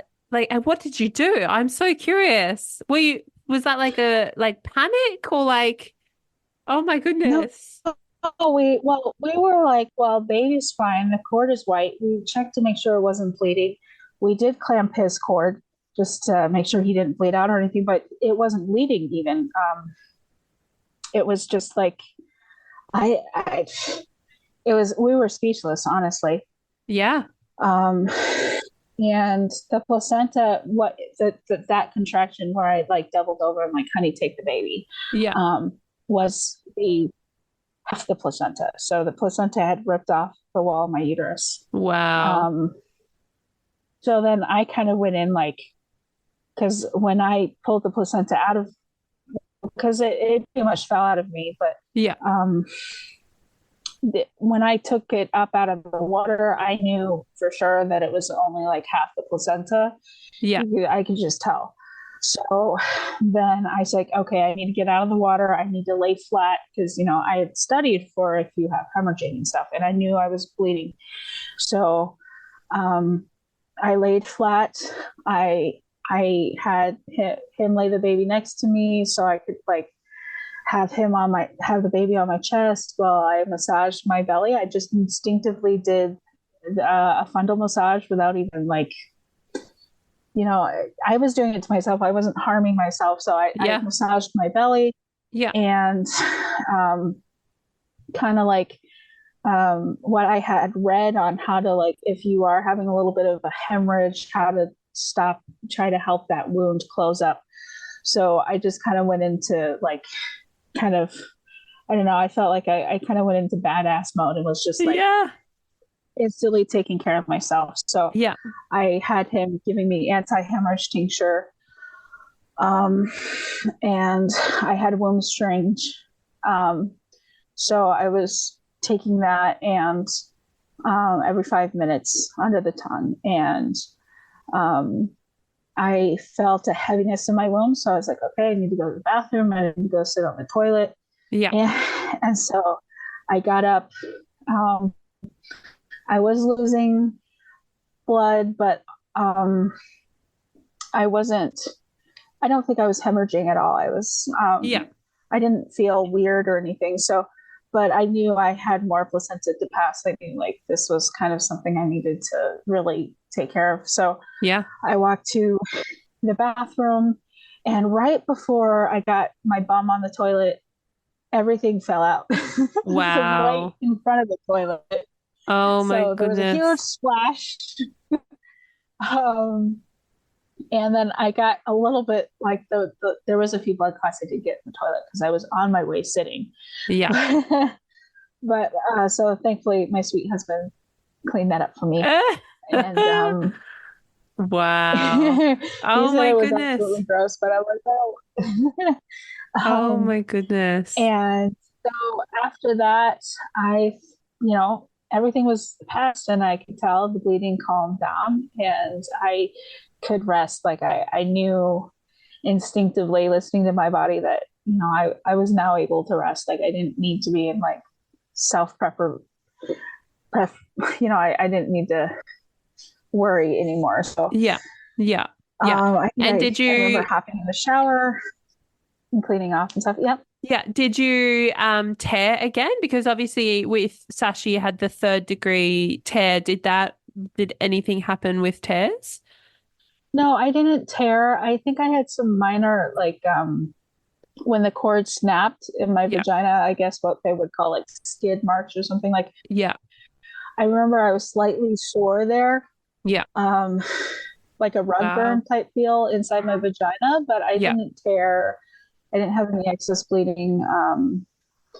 Everything was just great. Like Wow. within 2 weeks, I was back to doing normal stuff. Wow. Um, so Oh my his was goodness. like, Yeah, that definitely humbled you because I was thinking, like she's had Sasha and now she's like a goddess and, everything's just easy. But like, wow, yeah. that's like, I mean, yeah, like not like birth, Well, I every kind of birth is different. Yeah, and I kind of honestly, it was humbling in the fact that I was kind of like proudful. Like, why would even anybody even get to a place where they're having a home birth and then all of a sudden they would want to transfer? Why would that even happen? And then I Yeah. had this like prolonged dilate. I was fully dilated Yeah. for about 6 hours, Yeah. and it was very humbling for me. I'm like, okay, I get it. Yeah. I Yeah. get it. I get the exhaustion. I get all the Yeah. feelings. Of I knew I course. wasn't too exhausted. Um, I was able to drink honey and lemon water. Um, I, I chewed on a piece of toast. So I wasn't able to swallow it because I get super nauseous in labor. Yeah. But it had jam on it, so it was like I was still getting, um, you know, my sugar levels Yeah. uh, Bit were of a boost. maintaining and Yeah. everything was fine. So I Yeah. didn't need to transfer. But if I would have transferred, everything would have gone to hell in a handbasket. So Oh I'm my so gosh. glad It would have been because we so, didn't so know his different. cord was short, and it was what happened was his placenta was super high and he had a 12-inch cord. So, and I have a very tall torso. My torso is like 11 inches, Yeah. 12 inches. So it's like, no, actually, I recently was like trying to find a stomach binder wrap or something. And I measured it. It was like 22 inches. So, from like under my breast to my waist. So I'm pretty long, Yeah. um, waist wise, and I got short legs. So I think he just it just logistically it was just not long enough. Yeah. But it was just Wow. long enough, not to tear on his. There's no complications there, but like I said, we did clamp it to make sure Yeah. he didn't bleed out, and then because we messaged the midwife, she's like, he cut his own cord, and she's like, wow, that's super rare. Um, Yeah. Oh and my so she, goodness. she reminded us to clamp it, so that's why we did. Yeah. And then Yeah. um, I was just, happy. He was perfect. He didn't have any problems um, nursing, and um, Yeah. that the Wow. first with him, it was the first time I ever did not have any kind of even hint of postpartum depression, like Yeah.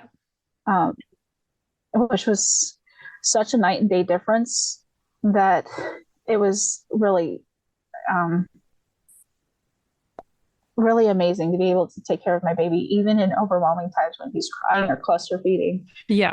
and just still having the happy hormone of holding my baby and being like, it's Yeah. okay, I'll take care of you. Yeah. It just felt amazing. So yeah, that That's was beautiful. his. And then yeah, just a short overview with her. She her pregnancy, I did have like a gallbladder flare up, but I was able to treat that naturally, and it calmed down. And Yeah. then she was my super super sweet, fast, easy birth. Yeah. Wow. I had some anxiety going in because Enox was so long, Yeah. um, in the intense part of it. So with her, I just we we set up the birthing pool. I think she kind of held on pretty long, um, Yeah, because I remember when we because were going to record, and mhm. then yeah, it was like, oh, she's still not here yet. She's still not here yet. So Yeah. I remember being like, oh, like you've got four other little kids, and yeah, just the anticipation of like, when will she be here? Well, I had really put in the trust because with Enoch, I feel like he came at the perfect time, and if if I wouldn't have been trusting the process, and if I would have tried to force him to come, Yeah, it would have complicated things. That I really realized that you just need to let it be, and baby and your body, they know. yeah, Um, they know how to have birth. So yeah, just let it happen. Um, so then with her, um, I was just trying to trust the process. It was kind of overwhelming. I feel like she went pretty long because her placenta was um, a little bit calcified, and she did have meconium, Yeah. and I didn't know any of that until her water didn't break until I was pushing again. So that wasn't really anything. But yeah, with her, I when labor did finally start, um, I had for like 48 hours before I was starting to have a bloody show, so that was exciting. And then I knew things were happening, and then that because I went into labor at like 2 p.m. Saturday, but it was just like the early labor. It was super simple. Like I didn't need to really vocalize or stop in between that, and it wasn't until midnight that I started having to actually vocalize through them.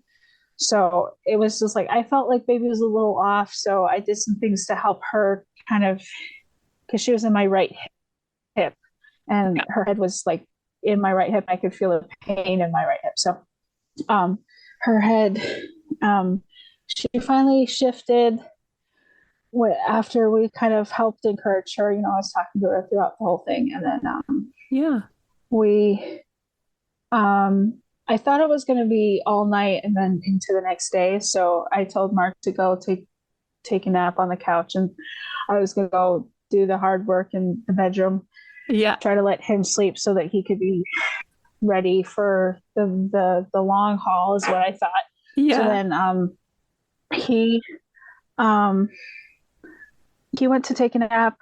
We had water on the stove. The pool was filled up.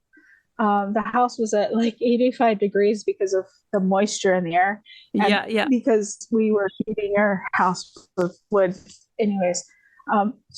And so I went to the bedroom and I was on my hands and knees for an hour and I was watching the clock. It was really actually helping me. Watching the clock was helping me gauge when I'd have a contraction. I'd Yeah. have 5 minute break in between each one, and each one was 5 minutes. And then it right in the middle of it, I remember asking God for a sign, even though, I've had all these births just fine. And I opened the Bible and it said, just at a random place. And I'm not super religious, but anyways, it said, and there shall be no sign given to thee. That was the first thing I read. Yeah. And I was just like, oh, well, I felt like it was Spirit telling me, you don't need a sign. You've already done this before. Just do it. Just Yeah. get it, Yeah. just do the hard thing. So then I just kind of, I was resting in between the contractions on the bed, and then I'd stand up and I'd go in the bathroom and lean over the sink during the contraction, or I'd sit on the toilet because I knew that would help with dilation. And 4 short hours of that, I all of a sudden, I had a goal in my head to try not to get in the pool until 6 because I didn't want to be waterlogged like I was with my last pregnancy. Yeah. Last birth, I felt really waterlogged because I was in there for so long. Yeah. Okay. So I said, I called for the honey at like 5:15 to start getting the pool ready warm. And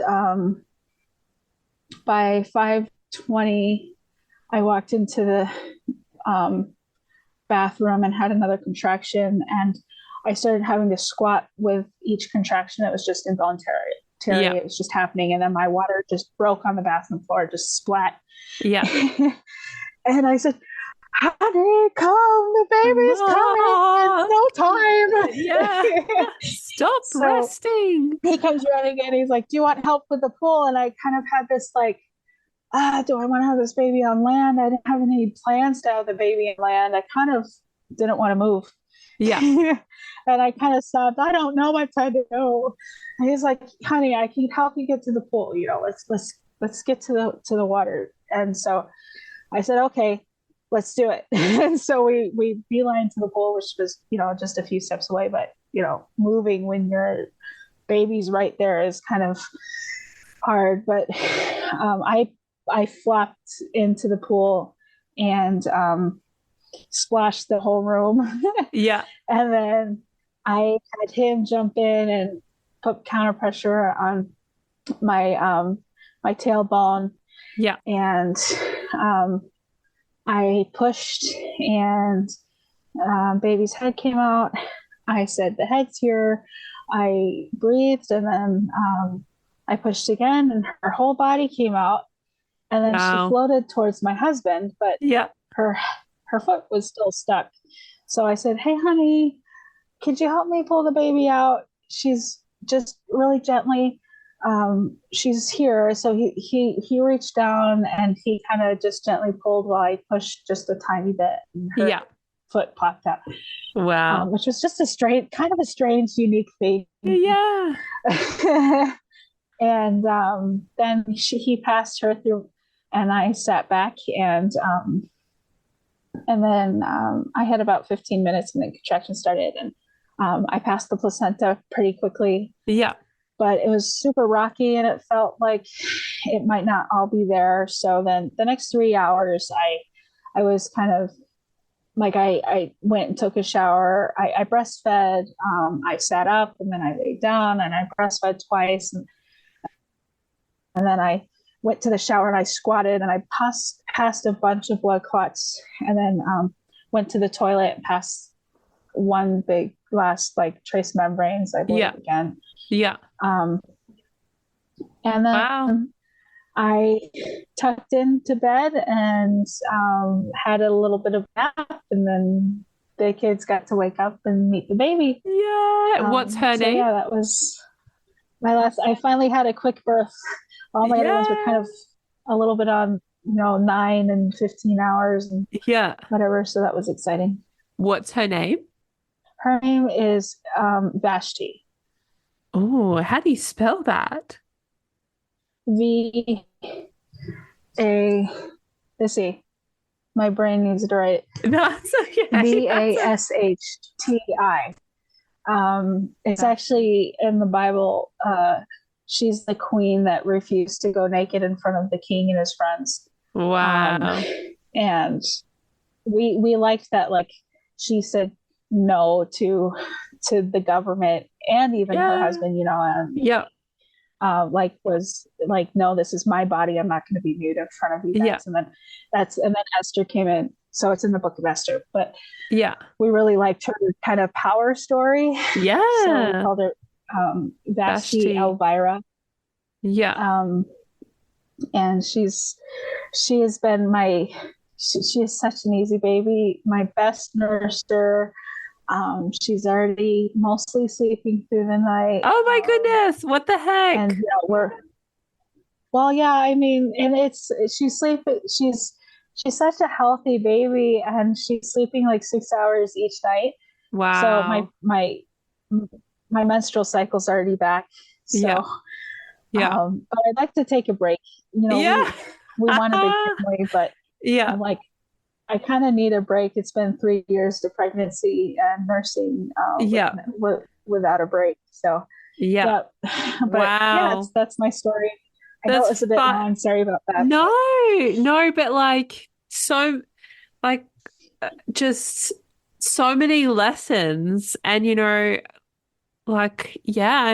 mean, even every time I listen to a story or stories, I'm continuously learning things. And like, you had 5 quite different births, despite 4 of them being at home. They were all quite different. And I, just like, because, in the hospital system, the medical system, we put women into, these categories of low risk and high risk. We lose the variation, and we lose the skills on how to, approach the variation, because, like we both said, the cord snapping, like, that would have been an emergency. Like, who knows what would have happened. Well, I feel like if I would have had continual monitoring, maybe he would have, like, he didn't come out with any signs of stress, but maybe it might have been a little bit stressful at the very end for him. Yeah. And maybe they would have tried to push him back up to do a C-section, because I know that happens. Yeah. I don't think the cord was short enough to be able to have been caught on an ultrasound even. Yeah. But if I would have been on my back trying to push the baby out, I mean, it could have possibly made it to where either a C-section or he might have passed if I would have, because compression on the cord. If I would have been on my back trying to push that baby out, it just wouldn't have happened. I was standing the very last contraction Yeah. to help him get out. And I think that really helps because, you know, that's a, a good position to not Yeah. put compression on the cord. Yeah. Yeah. Yeah. You've taught me so much, Crystal. I'm so grateful, for sharing these stories, and other people are going to listen to these stories. And, for most of your births, like you weren't even connected to the home birth, let alone free birth kind of community that's out there now. And I think that's really Mm-hmm. powerful because, you trusted yourself, and like, especially, like I said, there's been a lot of discussion and somewhat controversy around free birth in Australia, at least recently, and how this kind of narrative that women are being groomed into choosing free birth, and they're being influenced to choose free birth. But for you, like, free birth just came up naturally. Like, that was just something naturally that you were drawn to. It wasn't because you'd seen it on Instagram or Facebook, or Mm-hmm. your doula was trying to, pressure you into doing that. Like, that's what you chose to do. And yeah, I'm just, really grateful for you sharing 5 incredible births for, one reason or another. I think, yeah, you should be really, really proud of yourself and your body. Yeah, it's definitely been a growing experience for me. And it's just women's bodies can do it. With my last, I was 320 pounds. With Enoch, I was 340 pounds ish. And that's another factor that they put in. They say, Yeah. well, you're too heavy to give naturally. But I've been really trying to focus on nutrition, having really good quality food, and not be too sedentary. And, I know my body will lose the weight when it's ready. It's Yeah. not ready right now. Yeah. But it's just trusting and just not letting it get too complicated, but also preparing. I did a lot of preparing, a lot of studying. I didn't go into this blindly. I wanted to be able to take care of emergency situations if need be. Yeah. And yeah, I think it's been an amazing several years. It's been great for me. But yeah. Yeah. Well, my baby's fussing too, so I probably should keep Yes. going. What time is it there now? 3:22. Oh my goodness.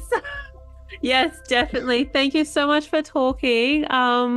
And yeah, I'll talk to you on Instagram.